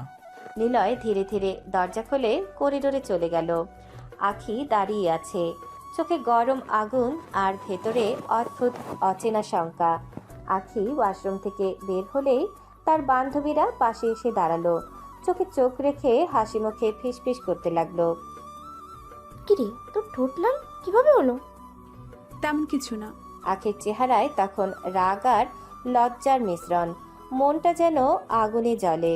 বান্ধবীরা তার দিকে তাকিয়ে ফিসফিস করছে, কিন্তু কেউ কিছু বলতে সাহস পাচ্ছে না। আখি ধীরে ধীরে হেঁটে গেল, চোখে অদ্ভুত উত্তেজনা। ধীরে ধীরে রাগের আগুন বেড়েই চলল। অন্যদিকে নিলয় নিজের রুমে বসেছিল। হঠাৎ ফোনের রিং, গার্ডের নাম্বার। স্যার, আজ রাতে একেরই অস্ত্র বাঁচানোর অপারেশন হবে। ঠিক আছে, তাদের চোখে চোখ রাখো। আমি চাই পুরো অপারেশন ঠিকঠাক হোক। বুঝেছি স্যার, সব কন্ট্রোলের মধ্যে রাখবো। রাতটা গুরুত্বপূর্ণ, কেউ অপ্রয়োজনীয় ভুল করতে পারবে না। ফোন কেটে নিলয় ধীরে ধীরে ল্যাপটপ খুলল, পরিকল্পনার লিস্টে চেক করলো। রাতের মিশনের প্রতিটি ধাপ মনের মধ্যে পুনরাবৃত্তি করলো।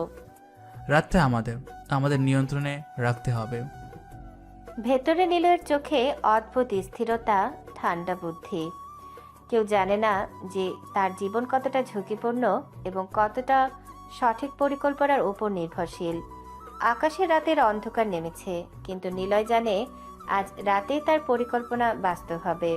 সবাই চোখে চোখ রাখবে, একটু ফাঁক থাকতে পারবে না। রাত গভীর, চাঁদের আলো ছড়িয়ে পড়েছে শহরের নিঃশব্দ রাস্তায়। নিলয় আর তার কয়েকজন বিশ্বস্ত লোক হালকা ছায়ের মতো ধীরে ধীরে গাড়ি থেকে নেমে এলো। চোখে অদ্ভুত স্থিরতা, মনে এক অদ্ভুত উত্তেজনা। তারা জানে আজকের রাতটি গুরুত্বপূর্ণ। এই রাতেই অস্ত্র পাচারকারীরা তাদের একগুচ্ছ অবৈধ অস্ত্র সরানোর চেষ্টা করেছে। কিন্তু নিলয় চুপচাপ, নিখুঁত পরিকল্পনার সঙ্গে চোখ রাখছে প্রতিটি দিকে। সবাই চোখে চোখ রাখবে, কোনো ছোট ভুলও ক্ষমা করা হবে না। মুহূর্তের মধ্যে তারা পাচারকারীদের ট্রাকের কাছে পৌঁছে গেল। ট্রাকের পেছনের দরজা বন্ধ, চারপাশে কোনো আলো নেই। ঠিক এখন ধীরে ধীরে এগিয়ে যাও। লোকগুলো হাতের সংকেত বুঝে স্থির হয়ে দাঁড়ালো। ট্রাকের দরজা হঠাৎ খুলতেই নিলয়ের লোকেরা ধাক্কা দিয়ে ভেতরে ঢুকে গেল। পাচারকারীরা চমকে ওঠে। কি করছো? থামো, এক পাও নড়তে চাইলে গুলি করে দেব। পাচারকারীরা চুপচাপ হয়ে গেল। একদিকে ট্রাকের ভেতরে অস্ত্র ছড়িয়ে আছে, অন্যদিকে নিলয়ের চোখে কঠিন শক্তি। সবকিছু সেফ হ্যান্ডেল করো, কোনো গাফিলতি নয়। একাংশ লোক পাশ দিয়ে ট্রাকের চারপাশে ঘুরছে, অন্যরা দরজা বন্ধ করে নিরাপদ দূরত্বে রাখছে। পুলিশকে এখনই জানাও, তারা বুঝবে না আমরা আগে থেকেই অবস্থান নিয়েছি। বুঝেছি স্যার, ফোনে বার্তা পাঠানো হয়েছে। কয়েক মিনিটের মধ্যেই পুলিশের সাইরেনের আওয়াজ দূর থেকে আসতে শুরু করলো। পাচারকারীরা হঠাৎ বুঝলো কোনো এক অদৃশ্য শক্তি তাদের ঘিরে ফেলেছে। এটা কি হচ্ছে? পুলিশ তো আমাদের দিকে আসছে। বলা ছিল, কোনো সুযোগ নেই। রাতের হাওয়া চুপচাপ শহরের রাস্তায় বইছে। ট্রাকের চারপাশ এখন সম্পূর্ণ নিঃশব্দ। নিলয় আর তার লোকেরা চুপচাপ কাজ শেষ করে, পাচারকারীদের বেঁধে রেখে ধীরে ধীরে চলে আসে। মুহূর্তের মধ্যেই পুলিশের গাড়ি এসে পৌঁছায়। পুলিশ চোখ বড় করে চারপাশ দেখছে।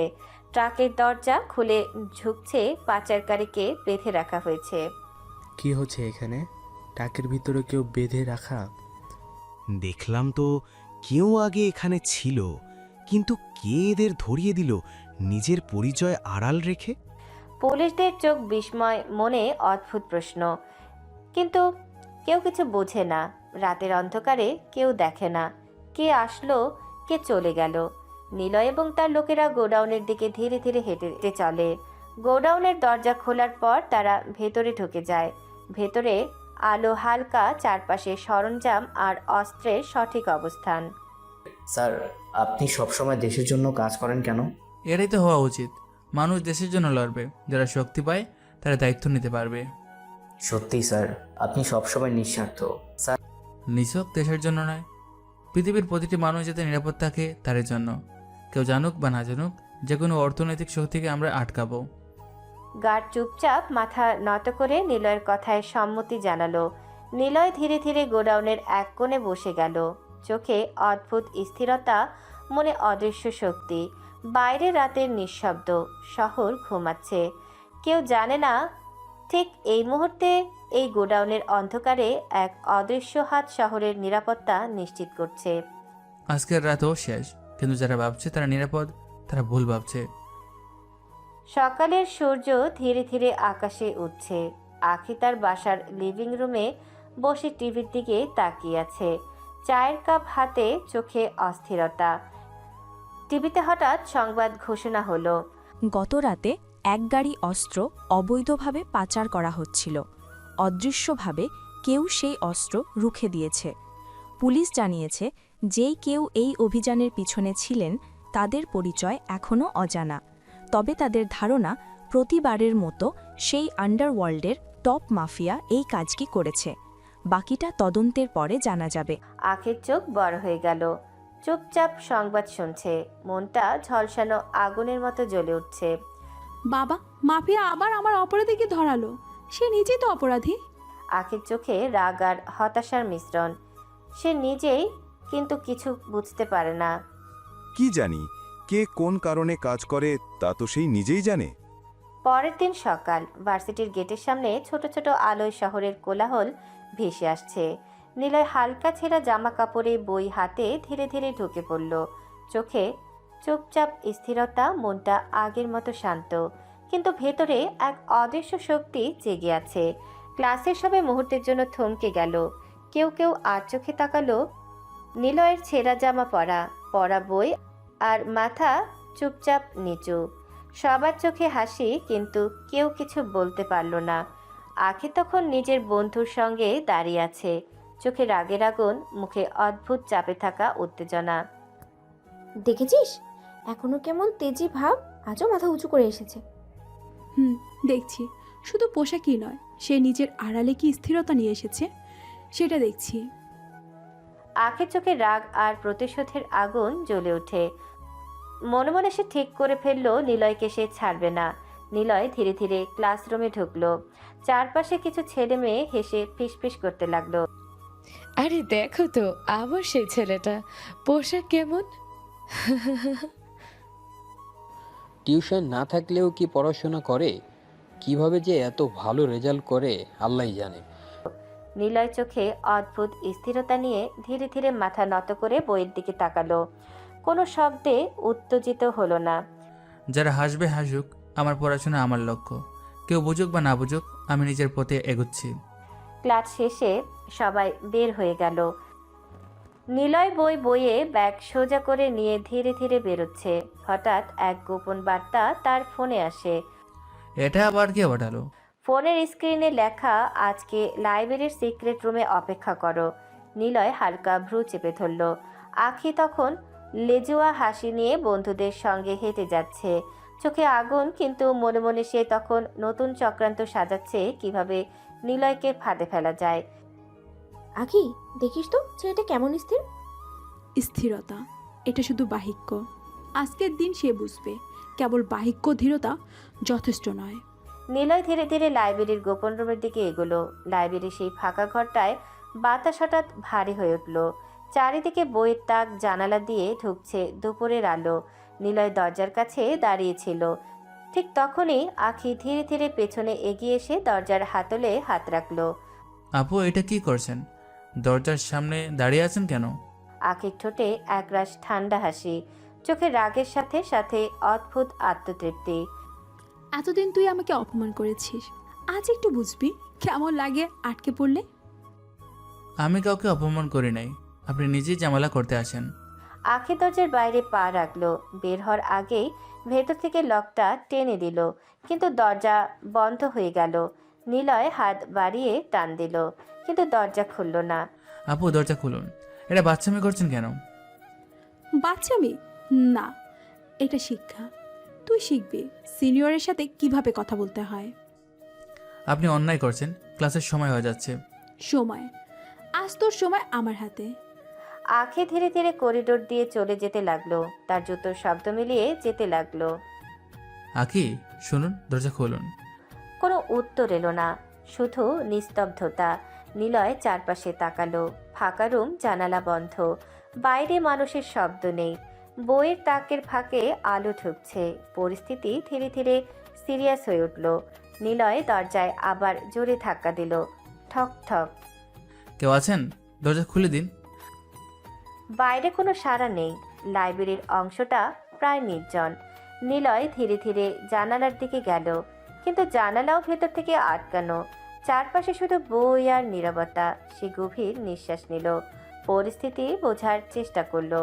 এত সহজে আমাকে থামানো যাবে না। সে টেবিলের ওপর উঠল, তাকের পাশে দাঁড়িয়ে উপরের ভেন্টের দিকে তাকালো। রুমে বের হওয়ার একটা পথ খুঁজতে লাগলো। বাইরে তখন আখি করিডোর দিয়ে হাঁটছে। বান্ধবীরা এগিয়ে এলো। কাজটা কি ঠিক হলো? হ্যাঁ, এখনো বুঝবে অহংকারের দাম কত। আখের চোখে বিজয়ের ঝিলিক, কিন্তু কোথাও একটা অজানা অস্থিরতাও লুকিয়ে রইল।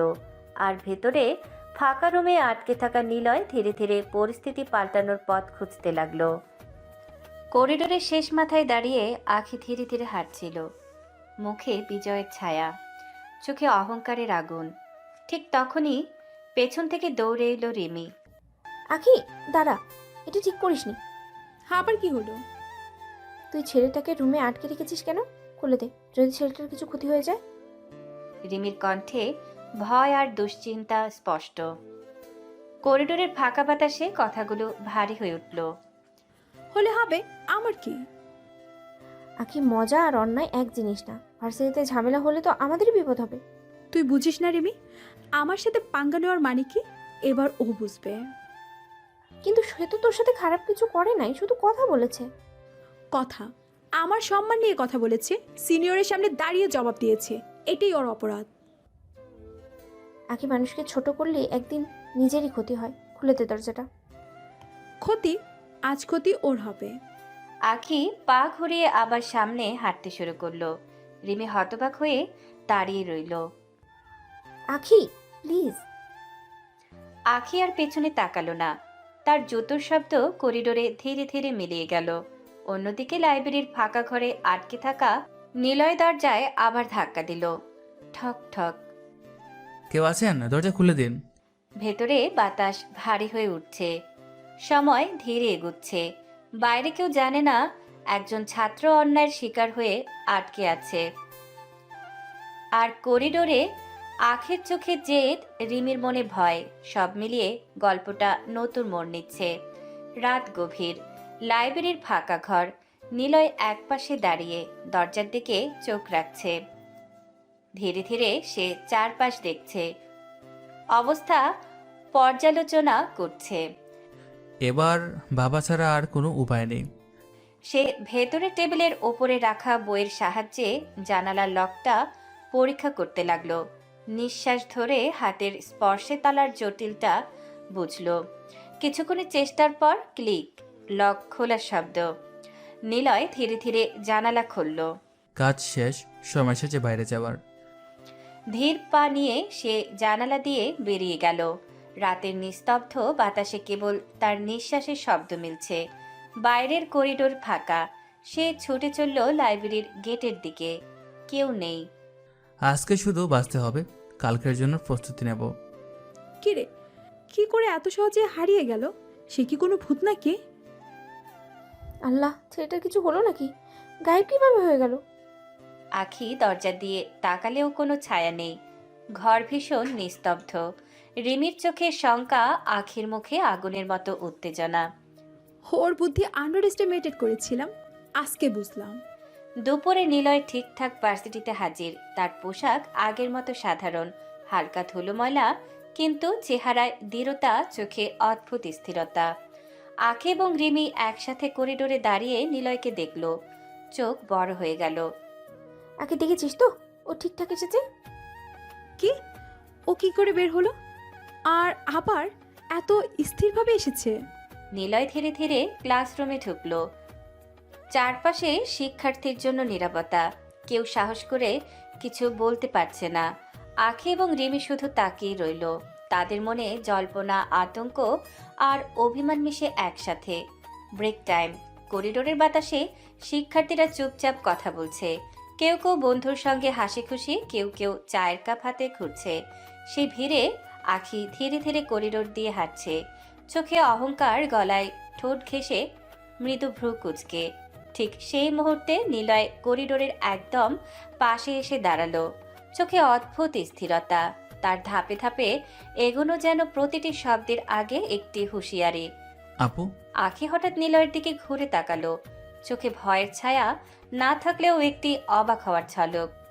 তুমি এখানে কি করছো? আপনার আচরণের জন্য শাস্তি দিতে হবে। ধীরে ধীরে নিলয় আখিকে ফাঁকা রুমের দিকে টেনে নিল। রুমের দরজা বন্ধ হতেই আখি চুপ। কোনো শব্দ বের হচ্ছে না, শুধু নিঃশ্বাসের ধাক্কা ভিজিয়ে দিচ্ছে ফাঁকা বাতাসটাকে। কাল অমন করলেন কেন? ঠিক করেছি, তোমার মতো বেয়াদবের শাস্তি এটা। তাহলে আপনাকেও তো শাস্তি দেওয়া উচিত। আখি হকচকিয়ে দাঁড়িয়ে আছে, চোখে রাগ, মুখে লজ্জা। সে রেগে গিয়ে বলল, তুমি কি করছো এখানে? আমাকে আনছো কেন? নিলয় কোনো কথা না বলে আখির ঠোঁটে ঠোঁট ডুবিয়ে কিস করতে লাগলো। আখি হকচকিয়ে গেল। নিলয় কিছুক্ষণ পরে ছেড়ে দিয়ে বলল, আমার সাথে ঝামেলা করলে বারবার কিস করব, বুঝেছেন?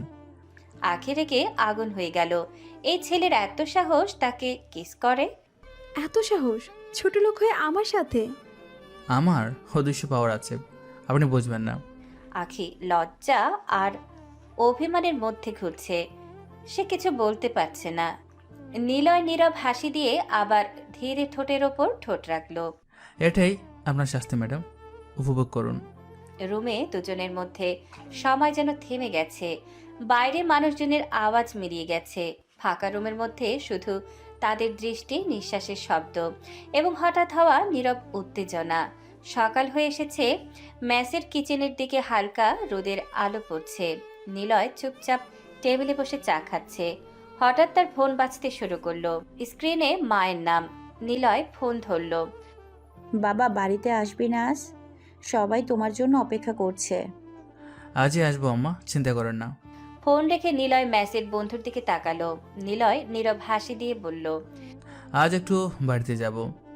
ও, তাহলে তুমি আমাদের সঙ্গে থাকতে পারবে না আজ? না, আমার বাড়িতে কিছু গুরুত্বপূর্ণ কাজ আছে। নিলয় বাসায় ঢুকতে ঢুকতে মনে মনে ভাবল, বাড়ি মানে শুধু চার দেয়াল নয়, এটা তার ছোটবেলার স্মৃতি, কিছু আনন্দ, কিছু আক্ষেপের জায়গা। বাড়ির দরজা খোলার সঙ্গে সঙ্গে মা এবং বোনের চোখে হঠাৎ আশ্চর্য আর খুশির ঝলক। তুই এসেছিস বাবা? ভাইয়া, তুমি ঠিক সময় মতো এসেছো। কিন্তু চাচা এবং চাচি, যারা শৈশব থেকে নিলয়ের প্রতি বেশি আন্তরিক নয়, শুধু গম্ভীর মুখ করে বসে আছে। তাদের মুখে আড্ডার আনন্দ নেই, শুধু নিস্তব্ধ বিচার। সবাই ভালো আছে তো? হ্যাঁ, সব ঠিক আছে, কিন্তু তোর বাবা তো আজ নেই বলে। নিলয় চোখে হালকা দুঃখ লুকিয়ে রাখলো। সে জানে বাবা ছাড়া বাড়ি মানে অর্ধেক শান্তি। সমস্যা নেই মা, জীবনের নিয়মে চলবে। বাড়িতে নিলয় চোখে খুশির ঝলক। মায়ের হাতের রান্নার সুগন্ধ ঘর জুড়ে ভাসছে। প্রতিটি কোণে যেন মায়ের ভালোবাসা লুকিয়ে আছে। হ্যাঁ ভাইয়া, এসো তো, দেখো মা তোমার জন্য নানান পদ বানিয়েছে। ম্যাসের বন্ধুরা থাকলেও নিলয়ের মন পুরোপুরি বাড়ির ঘ্রাণ, মায়ের হাসি, বোনের মিষ্টি চোখে কেড়ে নিল। মা, তুমি সবসময় আমার জন্য এতটা খেয়াল রাখো? মা ধীরে ধীরে নিলয়কে বসিয়ে খাবার খাওয়াচ্ছে। প্রতিটি পদে মায়ের মমতা লুকানো। নিলয় খেতে খেতে মনে মনে ভাবছে, এই ছোট্ট মুহূর্তই তার জীবনের শান্তি। সাবধানে খাও বাবা, সব খাও। নিলয় মায়ের চোখে চোখ রেখে খাচ্ছে। এই আদর, এই ভালোবাসা তার জীবনকে শক্তি দিচ্ছে। রাত গভীর হলো। নিলয় রুমে শুয়ে আছে, চোখ বন্ধ করে নিজের ভবিষ্যতের কথা ভাবছে। হঠাৎ ফোন বাজে। হ্যাঁ স্যার, আমাদের মিশন আছে, কিছু নারী পাচার হচ্ছে। ওদের আটকাতে হবে। নিলয় জানে তার জীবন শুধু সাধারণ ছাত্রের মতো নয়। সে অদৃশ্য শক্তি নিয়ে কাজ করছে, কিন্তু তার নীতি দৃঢ়। আমি মাফিয়া হতে পারি, কিন্তু কোনো অন্যায়, কোনো নিরীহ ক্ষতি কখনো করব না। আমি শুধু জনগণের জন্য, দেশের জন্য কাজ করি। ফোনের শেষে নিলয় ধীরে চোখ বন্ধ করে গভীর নিঃশ্বাস নিল।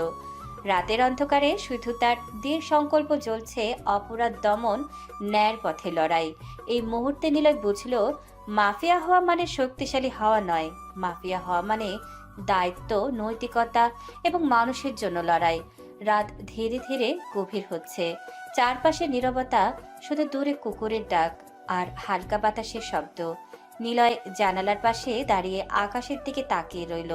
চোখে এখন আর ছাত্রের সরলতা নেই, আছে দায়িত্বের দৃঢ়তা। ফোনটা আবার হাতে নিল সে। সবাইকে লাইনে আনো, এখনই মিটিং হবে। কিছুক্ষণের মধ্যেই ভিডিও কলে যুক্ত হলো তার গার্ডরা। প্রত্যেকের চোখে উত্তেজনা, কিন্তু শৃঙ্খলা ভরা। স্যার, খবর পাকা, আজ রাতে মেয়েগুলো ট্রাকে তুলে বর্ডারের দিকে নেওয়া হবে।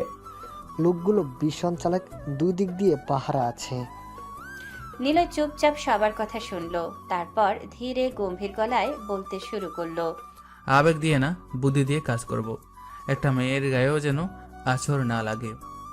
নিলয় টেবিলে ম্যাপ খুলে ধরল, আঙুল দিয়ে জায়গাগুলো দেখাতে লাগলো। ট্রেক ঢুকবে পুরনো মিল রুট দিয়ে, ওখানে আলো কম, পরে সেটা ব্যবহার করবে। রাহিত, তুমি সামনে থাকবে, গাড়ি থামার আগে ইঞ্জিন লাইন কেটে দেবে। ঠিক আছে স্যার। সাব্বির, তুমি পেছন দিকে সামলাবে, কেউ পালাতে চাইলে ছাড় দেবে না। Copy sir. কেউ গুলি চালাবে না যতক্ষণ না বাধ্য হয়। আমরা ধরবো, মারবো না। মেয়েগুলো যেন বুঝতে পারে আমরা তাদের শত্রু না। স্যার, পুলিশকে কখন খবর দিব? সব আটকানোর পর প্রমাণ সহ তুলে দেব। আমাদের নাম থাকবে অন্ধকারী। আজকের রাত শুধু অভিযান না, আজ কিছু মানুষ নতুন জীবন পাবে। কেউ ভয় পাবে না, কেউ হারাবে না। কল শেষ হলো। নিলয় ধীরে জানালা বন্ধ করলো। বাইরে রাতের বাতাস আরো ঠান্ডা। সে জ্যাকেট পরল। চোখের আগুনের মতো দৃঢ়তা। এই প্ল্যানে কোনো রাগ নেই, শৃঙ্খলা আর মানুষের জন্য লড়াই করার ইচ্ছা। নিলয় দরজার দিকে পা বাড়ালো। রাতের অন্ধকারে শুরু হলো আরেকটা নীরব যুদ্ধের প্রস্তুতি। রাতের অন্ধকার, রাস্তা নির্জন, শুধু দূরে একদম আলোর মতো ট্রাকের হালকা বাতি। নিলয় তার গার্ডদের সঙ্গে লুকিয়ে দাঁড়িয়ে আছে, চোখে শৃঙ্খলা, মনোযোগের আগুন। দেখেছো ট্রাকটা? সব মানুষকে ঠিকঠাক নিরাপদে বের করতে হবে, কেউ যেন আহত না হয়। ট্রাকটা ধীরে ধীরে রাস্তায় এগুচ্ছে। সামনে রাশেদ এবং পিছনে সাব্বির। নিলয় হাত দিয়ে ইশারা করে। রাশেদ, ইঞ্জিন লাইন হালকা ছাপ দাও, ট্রাক থামবে ঠিক সময়ই। ইঞ্জিন লাইন কেটে ট্রাক থেমে গেল। ভেতরে মহিলা যাত্রীরা আতঙ্কিত। ভয় পেও না, আমরা তোমাদের সাহায্য করতে এসেছি, কেউ তোমাদের ক্ষতি করবে না। কে আসলো আমাদের রক্ষা করতে? আমি, শুধু শ্বাস নাও, সব ঠিক হবে। নিলয় এবং তার গার্ড দ্রুত ট্রাকে ঢুকলো। মহিলাদের শান্ত করতে শুরু করলো। সবাইকে একত্রিত করলো, বাইরে নিয়ে আসলো, একদম বাইরে। নিলয় ট্রাকের ড্রাইভারদের দিকে তাকালো। তোমরা কোথা থেকে এসেছো? কোথায় মেয়েগুলো যাবে? স্যার, আমরা শুধু কাজের জন্য এসেছি। এখন থেকে আর কোনো কাজ নেই, কেউ অন্যায় করবে না। নিলয় গার্ডদের ইশারা করলো। তারা ড্রাইভারদের এবং ট্রাকের সবকে বাঁধলো। পুলিশকে জানাবে আমরা নাম আড়াল রাখবো, প্রমাণ সব থাকবে। স্যার, পুলিশের কাছে তো আমরা পরিচয় দেব না। না, আমাদের পরিচয় অদৃশ্য থাকতে হবে, শুধু মানুষের উপকার করতে হবে। কে ধরিয়ে দিল এত সহজে? এই অভিযানটা আমাদের বুঝে ওঠা কঠিন ছিল। পরিচয় গুরুত্বপূর্ণ নয়, গুরুত্বপূর্ণ মানুষের জীবন রক্ষা। আপনি কে? আমি সাধারণ মানুষ, পথ দিয়ে যাওয়ার সময় এদের বাধা দেখলাম, তাই আপনাকে ফোন দিলাম। ধন্যবাদ আপনাকে। ধন্যবাদ আমাকে না, যে কাজটা করেছে তাকে দিন। কি করেছে? হয়তো অসহায় মানুষের বন্ধু। পুলিশ মহিলাদের নিরাপদে নিয়ে গেল। নিলয় এবং তার দল ধীরে ধীরে লুকিয়ে লুকিয়ে ফিরে আসলো। এই কাজ শেষ, কিন্তু লক্ষ্য মনে রেখো, অন্যায় কখনো নয়। আমরা শক্তি ব্যবহার করি মানুষের জন্য। রাতে রুমে ফিরে নিলয় ধীরে শুয়ে চোখ বন্ধ করলো। মনে মনে ভাবলো, এই রাতের মিশন শুধু এক অভিযান নয়, এক নতুন জীবন, এক নতুন শান্তি। গভীর রাত, চারপাশ নিস্তব্ধ। জানালার ফাঁক দিয়ে চাঁদের আলো এসে নিলয়ের ঘরের মেঝেতে পড়ে আছে। বাইরে সব শান্ত, কিন্তু নিলয়ের ভেতরে অদ্ভুত অস্থিরতা। সারাদিনের ক্লান্তি শরীরে থাকলেও চোখে ঘুম নেই। নিলয় বিছানায় শুয়ে ধীরে চোখ বন্ধ করলো। নিঃশ্বাস ভারী হয়ে আসে। ঠিক তখনই অজান্তে ভেসে উঠল এক পরিচিত মুখ আঁখি। তার রাগী চোখ, অহংকারী কথা, আবার সেই মুহূর্তের বিস্মিত চাহনি। নিলয়ের বুকের ভেতর কেমন যেন মোচড় দিল। সে চোখ খুলে ছাদের দিকে তাকালো। কিছুক্ষণ চুপ করে থেকে ধীরে ফিসফিস করে বলল, আমি কি আঁকিকে ভালোবেসে ফেললাম? নিজের কথাই যেন নিজেকে অবাক করালো। নিলয় বিছানায় বসে পড়ল, হাত দিয়ে কপাল চেপে ধরল। শ্বাস ভারী হয়ে উঠল। আমি তো সাধারণ কেউ না। আমার জীবন সবসময় ঝুঁকিতে থাকে। প্রতিটা রাতে বিপদ, প্রতিটা পথ অন্ধকার। জানালার বাইরে তাকিয়ে নিলয় ধীরে কথা চালিয়ে গেল। কণ্ঠে দ্বিধা, আবার কোথাও গভীর টান। আমি একজন মাফিয়া। আমার পাশে থাকলে ওর জীবনও নিরাপদ থাকবে না। বিপদ এসে ওকেও ছুতে পারে। কিছুক্ষণ নীরবতা। তারপর বুকের ভেতরের সত্যটা আর লুকাতে পারল না নিলয়। তবুও কেন জানি ওকে ছাড়তে পারবো না মনে হয়। যতবার চোখ বন্ধ করি ওর মুখটাই সামনে আসে। নিলয় বিছানায় হেলান দিয়ে বসে পড়ে। বুকের ভেতর অজানা ব্যথা আর অদ্ভুত ভালো লাগা একসাথে জমে যায়। আঁকি রাগ করে, অপমান করে, তবুও ওকে দেখলেই মাথার ভিতর সব এলোমেলো হয়ে যায়। এটা কি ভালোবাসা? বাতাসে পর্দা নড়ে ওঠে। চাঁদের আলো নিলয়ের মুখে পড়ে। চোখ দুটো গভীর চিন্তায় ডুবে যায়। যদিও জানতে পারে আমি কে, তাহলে হয়তো ভয় পাবে, হয়তো ঘৃণা করবে, কিন্তু আমি ওকে কষ্ট দিতে চাই না। বুকের ভেতর দীর্ঘ নিঃশ্বাস জমে থাকে।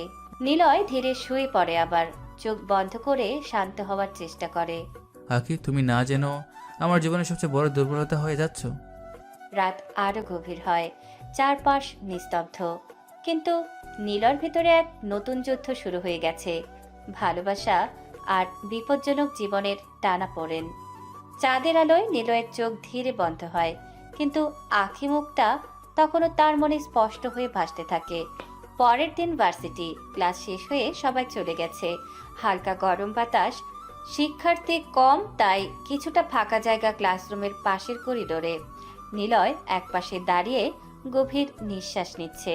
চোখে অদ্ভুত দৃঢ়তা, গলার ভেতরে অজানা উত্তেজনা। ঠিক সেই সময় আঁখি চলে এলো এই পাশ দিয়ে। আপু, আপনার সাথে কথা আছে।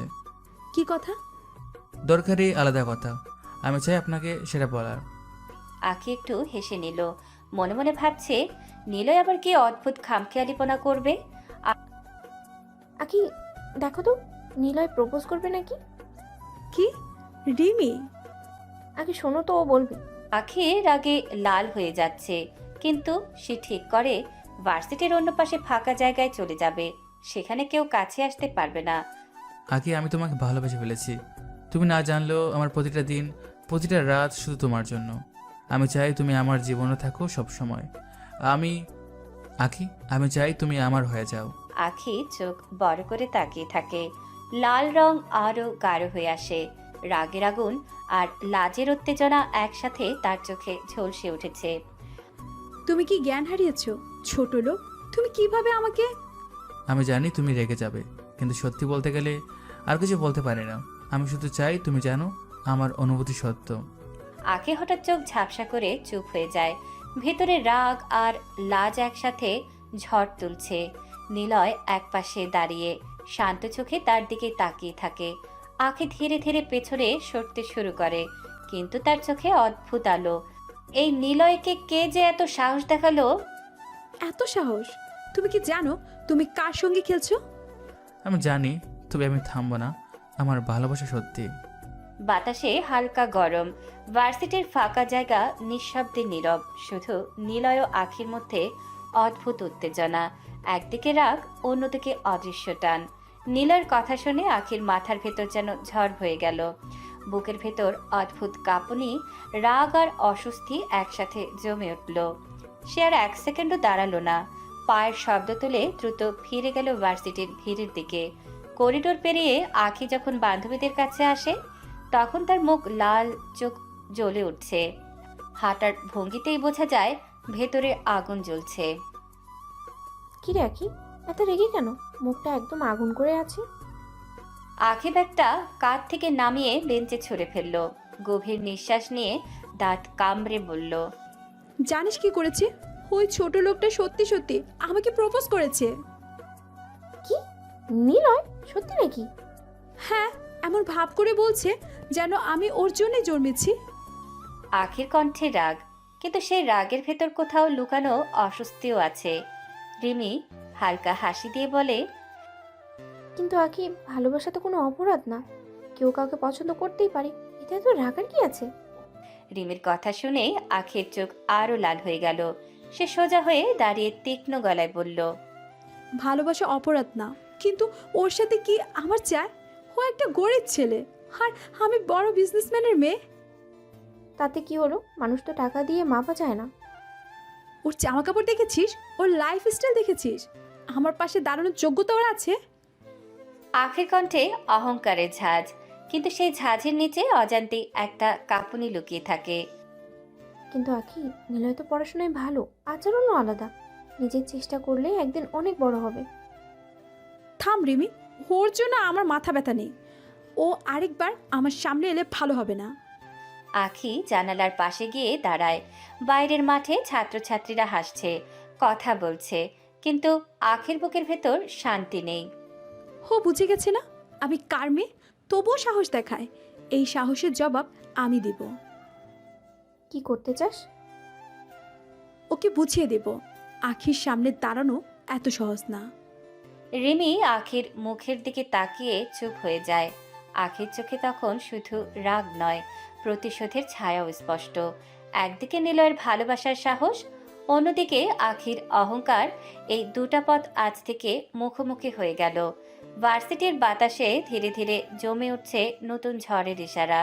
প্রপোজের পর আখির মাথার ভেতর যেন আগুন জ্বলতে থাকে। করিডোরের বেঞ্চে বসেও সে শান্ত হতে পারছে না। বুকের ভেতর অপমানের জ্বালা, চোখে অহংকারের ঝাঁজ, চারপাশের শব্দ তার কানে ঢুকছে না। রিমি পাশে বসে আখির মুখের দিকে তাকিয়ে আছে। আখির চোয়াল শক্ত, হাতের মুঠো বারবার বন্ধ হচ্ছে। আখি, এতটা রেগে থাকিস না। একটা কথা বলেছে বলেই এমন করে গেলি কেন? আখি ধীরে মাথা ঘুরিয়ে রিমির দিকে তাকালো, চোখে অদ্ভুত একরকম আগুন। জানিস রিমি, ও শুধু কথা বলেনি, ও সীমা ভেঙেছে, আমাকে প্রপোজ করার সাহস দেখিয়েছে। কিন্তু তাতে মারধরের কি দরকার? ও তো সাধারণ মানুষ। আখি হালকা হেসে দাঁড়িয়ে পড়ল। সে হাসিতে মিষ্টতা নেই, আছে অহংকার। সাধারণ মানুষ বলেই তো শিক্ষা দরকার, যেন আর কোনোদিন আমার দিকে চোখ তুলে তাকাতে না পারে। কি বলছিস? তুই কি পাগল হয়েছিস? এমন কিছু করিস না আখি। আখি ব্যাগটা কাঁধে তুলে ধীরে করিডোরে হাঁটতে থাকে। কথা বলার ভঙ্গিতে স্পষ্ট ঠান্ডা রাগ। আমি গুন্ডা ভাড়া করব, ওকে ভয় দেখানো হবে, বুঝিয়ে দেওয়া হবে আখিকে প্রপোজ করার শখ যেন মাথা থেকে বের হয়ে যায়। আখি, না না, এটা ঠিক না। যদি ওর কিছু হয়ে যায় তখন কি হবে? কিচ্ছু হবে না, শুধু শিক্ষা পাবে। হ্যাঁ, আমাকে প্রপোজ করার শখ মিটিয়ে দেব। তুই ভুল পথে যাচ্ছিস আখি। আজ ওকে আঘাত করবি, কাল সেটা তোকে আরো বড় বিপদে ফেলবে। যারা সাহস দেখায় তাদের ফল ভোগ করতে হয়। নিলয় সেটা খুব শীঘ্রই বুঝবে। রিমি চুপ হয়ে যায়। আখির চোখে তখন শুধু রাগ নয়, এক ধরনের অন্ধ জেদ। দূরে ভার্সিটির ভিড় চলতেই থাকে, কিন্তু আখির ভেতরে অন্য এক ঝড় তৈরি হয়ে গেছে, যার শেষ কোথায় সেটা এখনো কেউ জানে না। দুপুরের ভার্সিটি, চারপাশে ছাত্রছাত্রীদের কোলাহল। কেউ ক্লাসে ঢুকছে, কেউ মাঠে বসে আড্ডা দিচ্ছে। ঠিক তখনই আখি করিডোরের এক পাশে দাঁড়িয়ে ফোন কানে তুলল। চোখে কুটিল দৃঢ়তা, ঠোঁটে পাতলা হাসি। ফোনের ওপাশে কয়েক সেকেন্ড কথা বলেই আখি লাইন কেটে দিল। তারপর ধীরে চারপাশে তাকালো, যেন অপেক্ষার প্রহর গুনছে। কিছুক্ষণ পর ভার্সিটির গেটের দিকে কয়েকটা বাইক থামলো। কালো পোশাক, শক্ত মুখ, চোখে রুক্ষতা। ছাত্ররা অবাক হয়ে তাকাতে লাগলো। বাতাস হঠাৎ ভারী হয়ে গেল। গুন্ডারা করিডোরে ঢুকতেই সবাই ফিসফিস করতে শুরু করলো। আখি ঠোঁট বাঁকিয়ে দাঁড়িয়ে রইল। নিলয়কে সামনে আয়। চারপাশ হঠাৎ নিস্তব্ধ। অনেকের মুখ ফ্যাকাশে, কেউ কেউ পিছিয়ে গেল। এত বড় সাহস! বড় লোকের মেয়েকে উত্ত্যক্ত করার সাহস কিভাবে পেলি? ভিড়ের মাঝখান থেকে ধীরে ধীরে নিলয় এগিয়ে এলো। পরনে সেই পুরনো জামা, মুখে শান্ত ভঙ্গি, চোখে অদ্ভুত স্থিরতা। নিলয় সামনে আসতেই হঠাৎ দৃশ্য পাল্টে গেল। গুন্ডারা একে অপরের দিকে তাকালো, মুখের রুক্ষতা মিলিয়ে গিয়ে জায়গা নিল বিস্ময়। স্যার, স্যার, আমাদের ক্ষমা করে দিন। আগে জানলে আমরা কখনোই এইখানে আসতাম না। ছাত্রছাত্রীরা হতভম্ব, কেউ বিশ্বাস করতে পারছে না। যাদের ভয় পাওয়ার কথা তারাই এখন মাথা নিচু করে দাঁড়িয়ে। আখির মুখ শক্ত হয়ে গেল, চোখ বড় করে সে এগিয়ে এলো। এই, তোমরা কাকে স্যার বলছো? ও তো একটা সাধারণ গরিব ছেলে। ম্যাম, আমরা ওনাকে কিছু করতে পারবো না। কি মানে পারবে না? আমি টাকা দিয়েছি। টাকা বড় কথা না ম্যাডাম, সম্মান বড়। স্যার, আপনাকে কেউ কিছু করতে চাইলে আমরা নিজেরাই বাধা দেব। চারপাশে সবাই চুপ, বাতাস যেন থেমে গেছে। আখের মুখ ফ্যাকাশে হয়ে উঠল। রিমি ফিসফিস করে বলল, আখি, এটা কি হচ্ছে? নিলয় তখনও শান্ত, চোখে অহংকার নেই, আছে স্থিরতা। সে ধীরে কথা বলল, এখানে ঝামেলা করার দরকার নেই। ভার্সিটি পড়াশোনার জায়গা, সবাই নিজের কাজে ফিরে যাও। গুন্ডারা মাথা নেড়ে পিছিয়ে গেল। বাইকের শব্দ ধীরে মিলিয়ে গেল গেটের বাইরে। করিডোরে তখন শুধু ফিসফাস আর অবাক দৃষ্টি। আখি স্থির হয়ে দাঁড়িয়ে রইল। যাকে সে গরিব সাধারণ ভাবত, আজ সেই ছেলেটাকে অন্যরা স্যার বলে সম্মান করছে। আখের চোখে এবার শুধু রাগ নয়, ভয় আর বিস্ময়ের ছায়াও স্পষ্ট হয়ে উঠল। নিলয় ধীরে ভিড় পেরিয়ে চলে গেল, কিন্তু তার পেছনে রেখে গেল হাজার প্রশ্ন আর এক অজানা রহস্য। ভার্সিটির মাঠটা তখন অদ্ভুত নীরবতায় ঢেকে গেছে। কিছুক্ষণ আগেও যেখানে হইচই ছিল, এখন সেখানে শুধু ফিসফাস আর বিস্ময়ের দৃষ্টি। গুন্ডারা মাথা নিচু করে চলে গেছে, রেখে গেছে হাজার প্রশ্ন। আর সেই প্রশ্নের মাঝখানে দাঁড়িয়ে আছে আখি, চোখে রাগ, কৌতূহল আর অজানা ভয় মিশে। আখি ধীরে ধীরে শ্বাস নেয়, বুকের ভেতরটা কেমন যেন দুলে উঠছে। সে তাকিয়ে আছে নিলয়ের দিকে, কিন্তু এবার আর আগের মতো অবহেলা নেই, এবার আছে সন্দেহ। ও কি সবাই স্যার বললো কেন? একটা গরিব ছেলের জন্য গুন্ডারা এভাবে ভয় পায় কিভাবে? নিলয় চুপচাপ দাঁড়িয়ে, মুখে সেই শান্ত হাসি, কিন্তু চোখে আজ অন্যরকম গভীরতা, যেন সে অনেক কিছু লুকিয়ে রেখেছে। রিমি আস্তে করে আখির পাশে এসে দাঁড়ায়। আখি, তুই খেয়াল করেছিস? ও নিশ্চয়ই সাধারণ কেউ না, না হলে ওদের মতো লোক এমন করে মাথা নোয়ায় না। আমারও ঠিক সেটাই মনে হচ্ছে। নিলয় শুধু একটা গরিব ছেলে না, ওর ভিতরে কিছু আছে, সেটা আমরা জানি না। ঠিক তখন নিলয় ধীরে ধীরে এগিয়ে আসে। চারপাশের ছাত্রছাত্রীরা নিঃশব্দে তাকিয়ে আছে, যেন সবাই জানতে চায় আজ নিলয় আসলে কে। নিলয় আখির সামনে এসে থামে। তুমি ঠিক আছো? আমি ঠিক আছি কি না সেটা বড় কথা না, বড় কথা হলো ওরা তোমাকে স্যার বললো কেন? কিছু প্রশ্নের উত্তর সময় ছাড়া দেওয়া যায় না কি? চাই নাকি ভয়? ভয় পেলে আমি তোমার সামনে দাঁড়াতাম না। আখির বুকের ভেতরটা কেঁপে ওঠে। এই নিলয় আগের সেই দুষ্ট বেয়াদব ছেলেটা নয়, আজ তাকে অন্যরকম লাগছে। রিমি ফিসফিস করে বলে, আখি, সাবধানে থাকিস, ওকে যত দেখছি ততই রহস্যময় লাগছে। হ্যাঁ, রহস্যময় তো বটেই, আর আমি রহস্য ভাঙতে ভালোবাসি। নিলয়, মনে রেখো, আমি সহজে কাউকে বিশ্বাস করি না। আজ যা দেখলাম তার উত্তর আমি বের করবই। তাহলে বের করো, হয়তো সত্য জানলে আমাকে আগের মতো ঘৃণা করতে পারবে। এই কথা শুনে আখির বুক কেমন করে ওঠে, সে নিজেও বোঝে না কেন। আখি ঘুরে দাঁড়ায়। চলো রিমি, এখানে দাঁড়িয়ে থাকলে মাথা আরো খারাপ হবে। আখি, তোর লাইফে ঝড় আসতে যাচ্ছে মনে হয়। ঝড় না এলে আখির জীবন বোরিং হয়ে যায়। রিমি, ওদিকে দূরে দাঁড়িয়ে নিলয় আখির চলে যাওয়া দেখে। তার চোখে হালকা চিন্তার ছায়া। তুমি যত রহস্য খুঁজবে আঁকি, ততই আমার কাছাকাছি চলে আসবে, আর তখন তোমাকে আর দূরে রাখতে পারবো না। সেদিনের ঘটনার পর থেকে আখির মাথার ভেতর শুধু একটাই নাম ঘুরতে লাগলো, নিলয়। ক্লাসে বসেও সে বোর্ডে তাকাতে পারছে না, চোখ বারবার চলে যাচ্ছে নিলয়ের দিকে। ছেলেটা আজ অস্বাভাবিক শান্ত, না দুষ্টুমি না হাসাহাসি, শুধু মোবাইল দেখে কারোর সাথে ছোট ছোট কথা। আজ থেকে তোকে আমি ছাড়ছি না নিলয়, তুই আসলে কে সেটা বের করে ছাড়বো। ঘন্টা শেষ হতে সবাই বের হতে শুরু করলো। আখি ইচ্ছা করে একটু দেরি করলো। দেখলো নিলয় একা করিডোর দিয়ে নামছে। আখি ব্যাগ কাঁধে তুলে চুপচাপ পেছন থেকে ফলো করতে লাগলো। নিলয় ভার্সিটির গেট পেরিয়ে পাশের নিরিবিলি রাস্তায় ঢুকে গেল। চারপাশে গাছ, কম লোকজন। আখি দূরে দূরে থেকে হাঁটছে যেন চোখে না পড়ে। নিলয় হঠাৎ ফোন কানে তোলে। হ্যাঁ বলো, লোকেশন ঠিক আছে তো? কেউ যেন বুঝতে না পারে আজ রাতে মুভ করতে হবে। Location move? আবার কি প্ল্যান করেছে? হ্যাঁ, আমি নিজে আসবো, মেয়েগুলো যেন নিরাপদ থাকে, একটু যেন ভয় না পায়। মেয়েগুলো নিরাপদ? নিলয় কি কোনো ঝামেলা জড়িত নাকি উল্টোটা? নিলয় ফোন কেটে সামনে থাকা পুরনো একটা ক্যাফেতে ঢুকে পড়ে। আখি কিছুক্ষণ দাঁড়িয়ে থাকে, তারপর ধীরে ধীরে ঢুকে যায়। ক্যাফের ভিতরে আধো আলো। এক কোনায় বসে আছে দুইজন লোক, কালো শার্ট, চোখে গম্ভীর ভাব। নিলয় গিয়ে ওদের সামনে বসে। আখি দূরের একটা টেবিলে বসে, মাথা নিচু করে কান খাড়া রাখে। একজন লোক ফিসফিস করে, স্যার রুট ক্লিয়ার, ওরা আজ রাতে নদী পার দিয়ে যাবে। স্যার? আবার স্যার? পুলিশের চোখ ফাঁকি দিতে পারবে না এবার। আমাদের টিম দুই দিকে থাকবে। ম্যাডামদের কি হবে? ওদের আগে বের করো, কোনো মেয়ে কষ্ট পাবে না, আমি কথা দিয়েছি।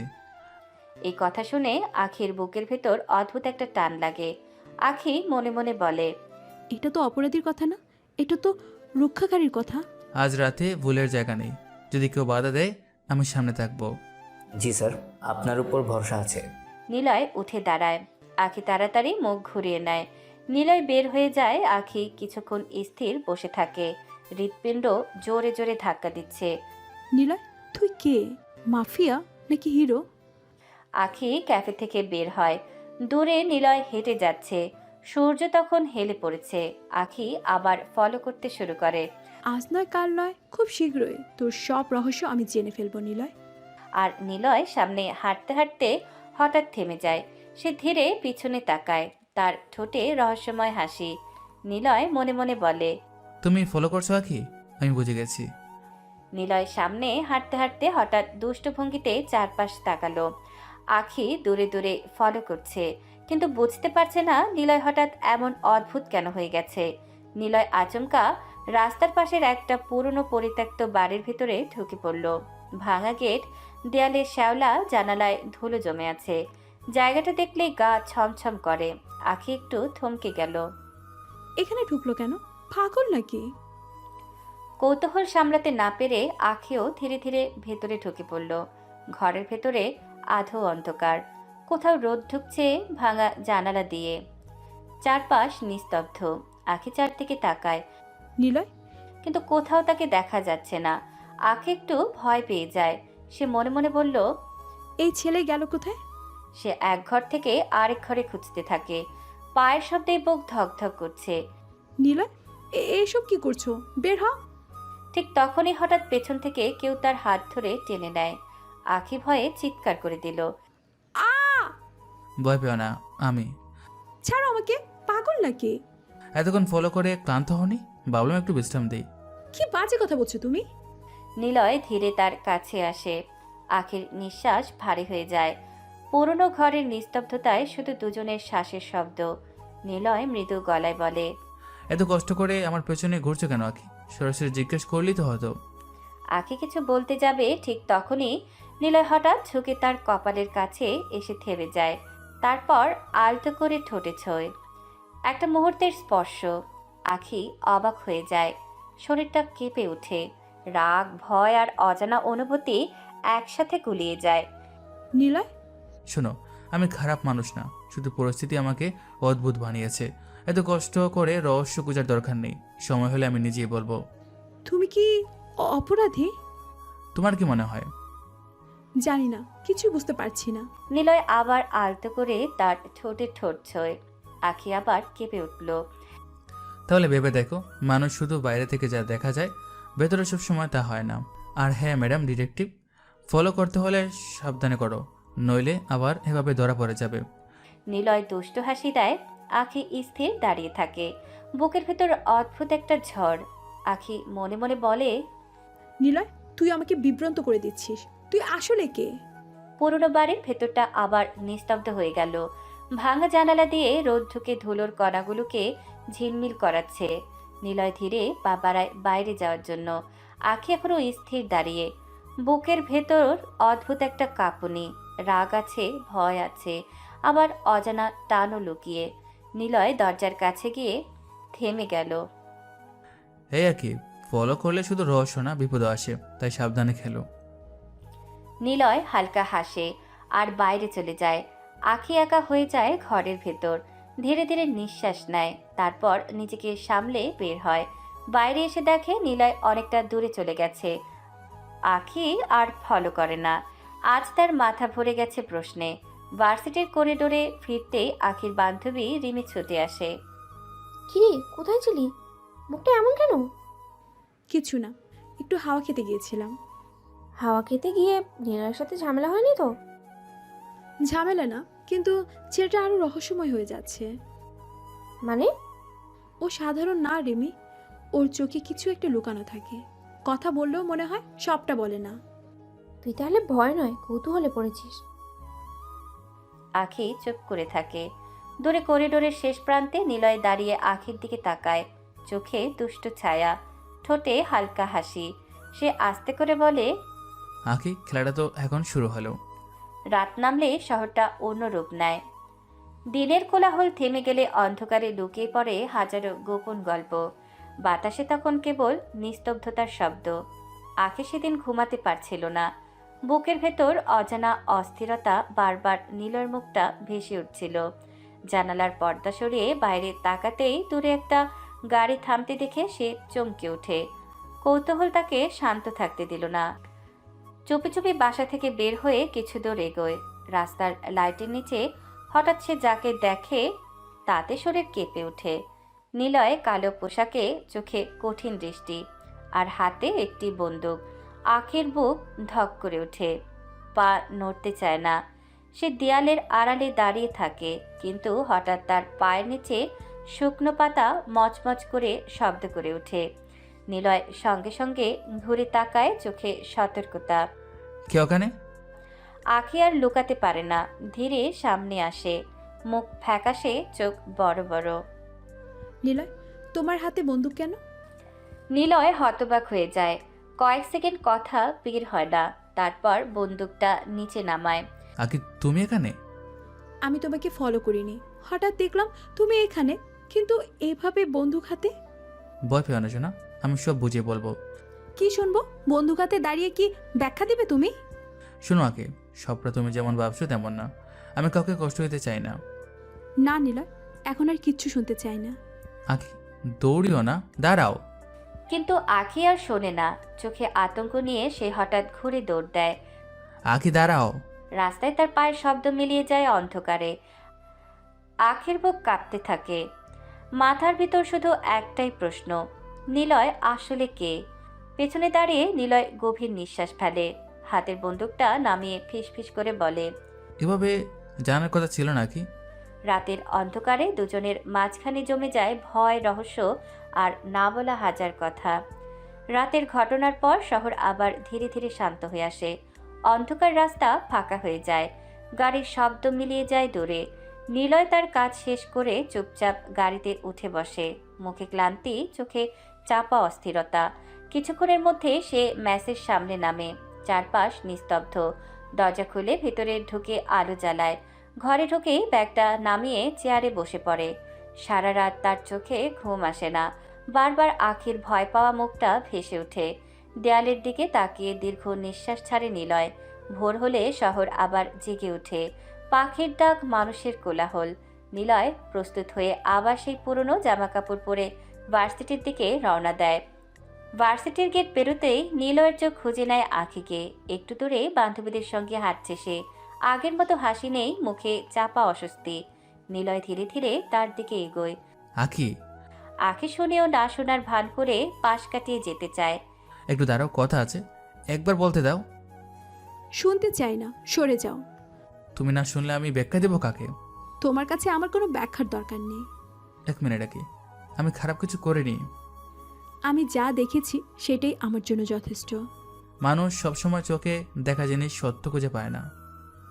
আর আমি অন্ধ হতে চাই না। এই কথা বলে সে বান্ধবীদের দিকে চলে যায়। নিলয় দাঁড়িয়ে থাকে করিডোরে। চারপাশে মানুষ হাঁটে, কথা বলে, হাসে, কিন্তু তার ভেতরটা হঠাৎ খুব ফাঁকা লাগে। সে ধীরে ধীরে ক্লাসের দিকে পা বাড়ায়। আখির দিকে একবার তাকায়। আখি ইচ্ছে করেই চোখ সরিয়ে নেয়। ভার্সিটির ভিড়ের মাঝখানে দাঁড়িয়ে নিলয় বুঝে যায় কিছু কথা না বললে দূরত্ব আরও বড় হয়ে যাবে। রাত নেমে এসেছে আখির ঘরে। জানালার বাইরে শহরের আলো ঝিমিয়ে আছে। ঘরের ভেতর নিস্তব্ধতা, শুধু দেয়ালে ঝুলে থাকা ঘড়ির টিকটিক শব্দ। আখি বিছানার এক পাশে বসে আছে। পড়ার টেবিলের বাতিটা জ্বলছে, কিন্তু বই খোলা নেই।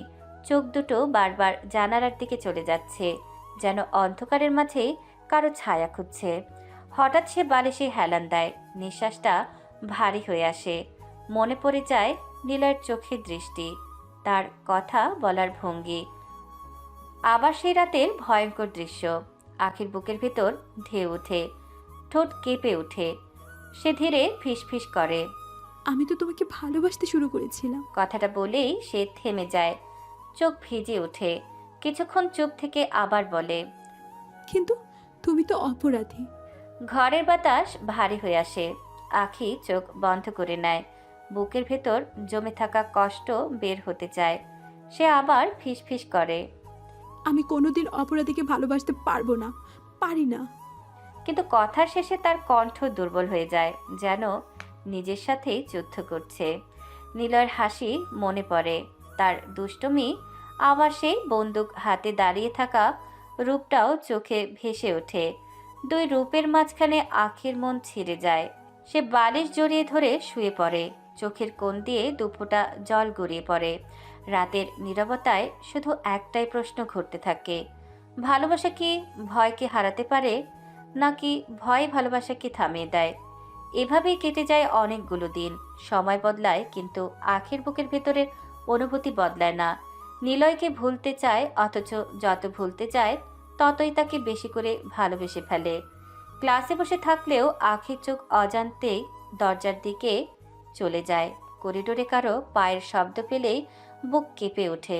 রাগ দেখায় ঠিকই, কিন্তু ভেতরে ভেতরে নিলয়ের নামটাই ঘুরে ফিরে আসে। একদিন ভার্সিটিতে ঢুকতেই আখি টের পায় কেউ তাকে দেখছে। কয়েক কদম এগুতেই হঠাৎ হাতের উপর টান পড়ে। নিলয় তাকে টেনে নিয়ে যায় পাশের একটা ফাঁকা রুমে। দরজা বন্ধ হতেই আখি রেগে ওঠে, ছাড়ো, কোনো সন্ত্রাসীর সাথে আমার কথা বলা দরকার নেই। নিলয় দরজার সামনে দাঁড়িয়ে থাকে, চোখে আজ দুষ্টুমি নেই, আছে গভীর গম্ভীরতা। একবার শুনবে না কেন আমি এমন হয়েছি? আখি কিছু বলতে গিয়ে থেমে যায়, মুখ ঘুরিয়ে জানালার দিকে তাকায়। চুপ করে থাকা মানে না বলা নয়, তাই বলছি। তুমি জানো আমার চোখের সামনে আমার বাবাকে খুন করা হয়েছিল। চারদিকে মানুষ ছিল, সবাই দেখছিল। চাইলে বাবাকে বাঁচাতে পারতো, কিন্তু কেউ এগিয়ে আসেনি, কারণ ওরা ভয় পেত। ওরা জানতো খুনিরা ছিল মাফিয়া, তাই সবাই চুপ ছিল। ঘরের ভেতর বাতাস ভারী হয়ে আসে। আখি ধীরে করে তাকায় নিলয়ের দিকে। সেদিন বুঝেছিলাম ভালো মানুষ দুর্বল হলে খারাপরা রাজা হয়। তাই আমিও শহরের টপ মাফিয়া হয়েছি, মানুষকে ভয় দেখাতে না, খারাপ মানুষদের থামাতে, নিরীহদের রক্ষা করতে। তাহলে বন্দুক হাতে কেন থাকো? কারণ কিছু দানব কথা বোঝে না, ওদের ভাষা শক্তি। কিছুক্ষণ দুজনেই চুপ, শুধু দুজনের নিঃশ্বাসের শব্দ শোনা যায়।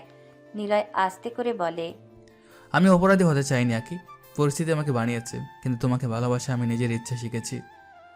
আখির চোখ ভিজে ওঠে। এতদিনের জমে থাকা দেয়াল একটু একটু করে ভাঙতে থাকে। সে ধীরে করে বলে, তুমি জানো না তোমাকে ভুলতে গিয়ে আমি আরও বেশি ভালোবেসে ফেলেছি। তাহলে পালিও নাকি? বুঝতে চেষ্টা করো আমাকে। ফাঁকা রুমটার ভেতর নীরবতা জমে আছে। জানালার ফাঁক দিয়ে আলো এসে আখি আর নিলয়ের মুখে পড়ছে। দুজনের মাঝখানে আর রাগ নেই, আছে চাপা কাঁপুনি আর না বলা অনুভূতি। হঠাৎ আখি এক কদম এগিয়ে যায় আর কোনো কথা না বলে নিলয়কে জড়িয়ে ধরে। নিলয় একটু অবাক হয়, তারপর ধীরে ধীরে হাত তুলে আখিকে আগলে নেয়। আমি অপরাধীর কাছ থেকে পালাতে চাই, কিন্তু ভালোবাসার কাছ থেকে না। নিলয়ের বুকের ভেতর কেঁপে ওঠে কথাটা শুনে। সে আখের চুলে হাত রাখে। তুমি জানো নাকি এই কথাটার দাম কত বড়? তুমি তোমার পরিচয় লুকিয়ে রেখেছো কেন? কিছু জিনিস গোপনই সুন্দর। পরিচয় জেনে গেলে তখন আর কেউ ভয় পাবে না। সবাই জানে একজন আন্ডারওয়ার্ল্ডের কিং আছে, কিন্তু কে সে তাকে কেউ কখনো দেখেনি, আর দেখবেও না। আমি সারা জীবন আড়ালে থেকেই কাজ করব, ছায়া হয়ে থাকবো, আলো হয়ে নয়। তাহলে আমি কি তোমার ছায়ার ভিতরে থাকতে পারবো? ছায়ার ভেতরে নয় একই, তুমি থাকবে আমার বুকের ভেতরে। ফাঁকা রুমের ভেতর দুটো হৃদয় আরো কাছে আসে। বাইরে ভার্সিটির কোলাহল, ভেতরে শুধু ভালোবাসার নীরব শব্দ। সময় থেমে থাকে না। ঝড়, রহস্য, ভুল বোঝাবুঝি পেরিয়ে কেটে যায় পুরো 1 বছর। সেই 1 বছরের শেষ আজ এক নতুন সকাল। আজ নিলয় আর আখির জীবনের সবচেয়ে বিশেষ দিন। চারদিকে আলো, ফুল, হাসি আর দোয়ার শব্দ। সবাই জানে বড় বিজনেসম্যানের মেয়ের বিয়ে হয়েছে এক সাধারণ ছেলের সাথে, কিন্তু কেউ জানে না এই সাধারণ ছেলেটাই শহরের সবচেয়ে রহস্যময় মানুষ। কাজী সাহেব কবুল বলানো শেষ করতেই আখির চোখ ভিজে ওঠে। নিলয় ধীরে তার দিকে তাকায়। সে তাকানোতেই লুকিয়ে থাকে হাজারটা প্রতিশ্রুতি। রাত নামলে সাজানো বাসর ঘরে ঢোকে দুজন। চারপাশে নরম আলো, ফুলের গন্ধ আর নতুন জীবনের শান্ত আবেশ।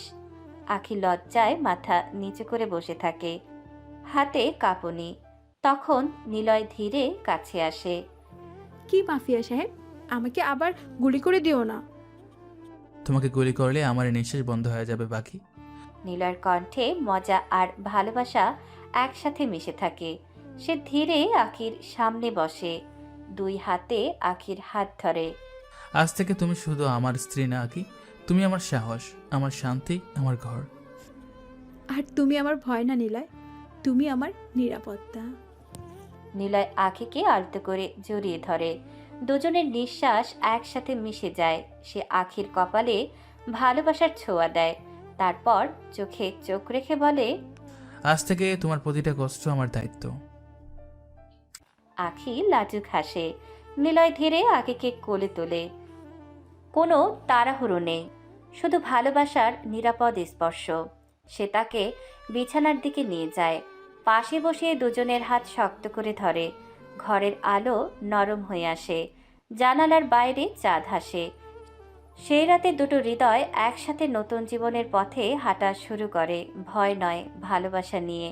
বাসর ঘরে শুধু শোনা যায় নিঃশব্দ প্রতিশ্রুতি আর গভীর ভালোবাসার শান্ত নিঃশ্বাস।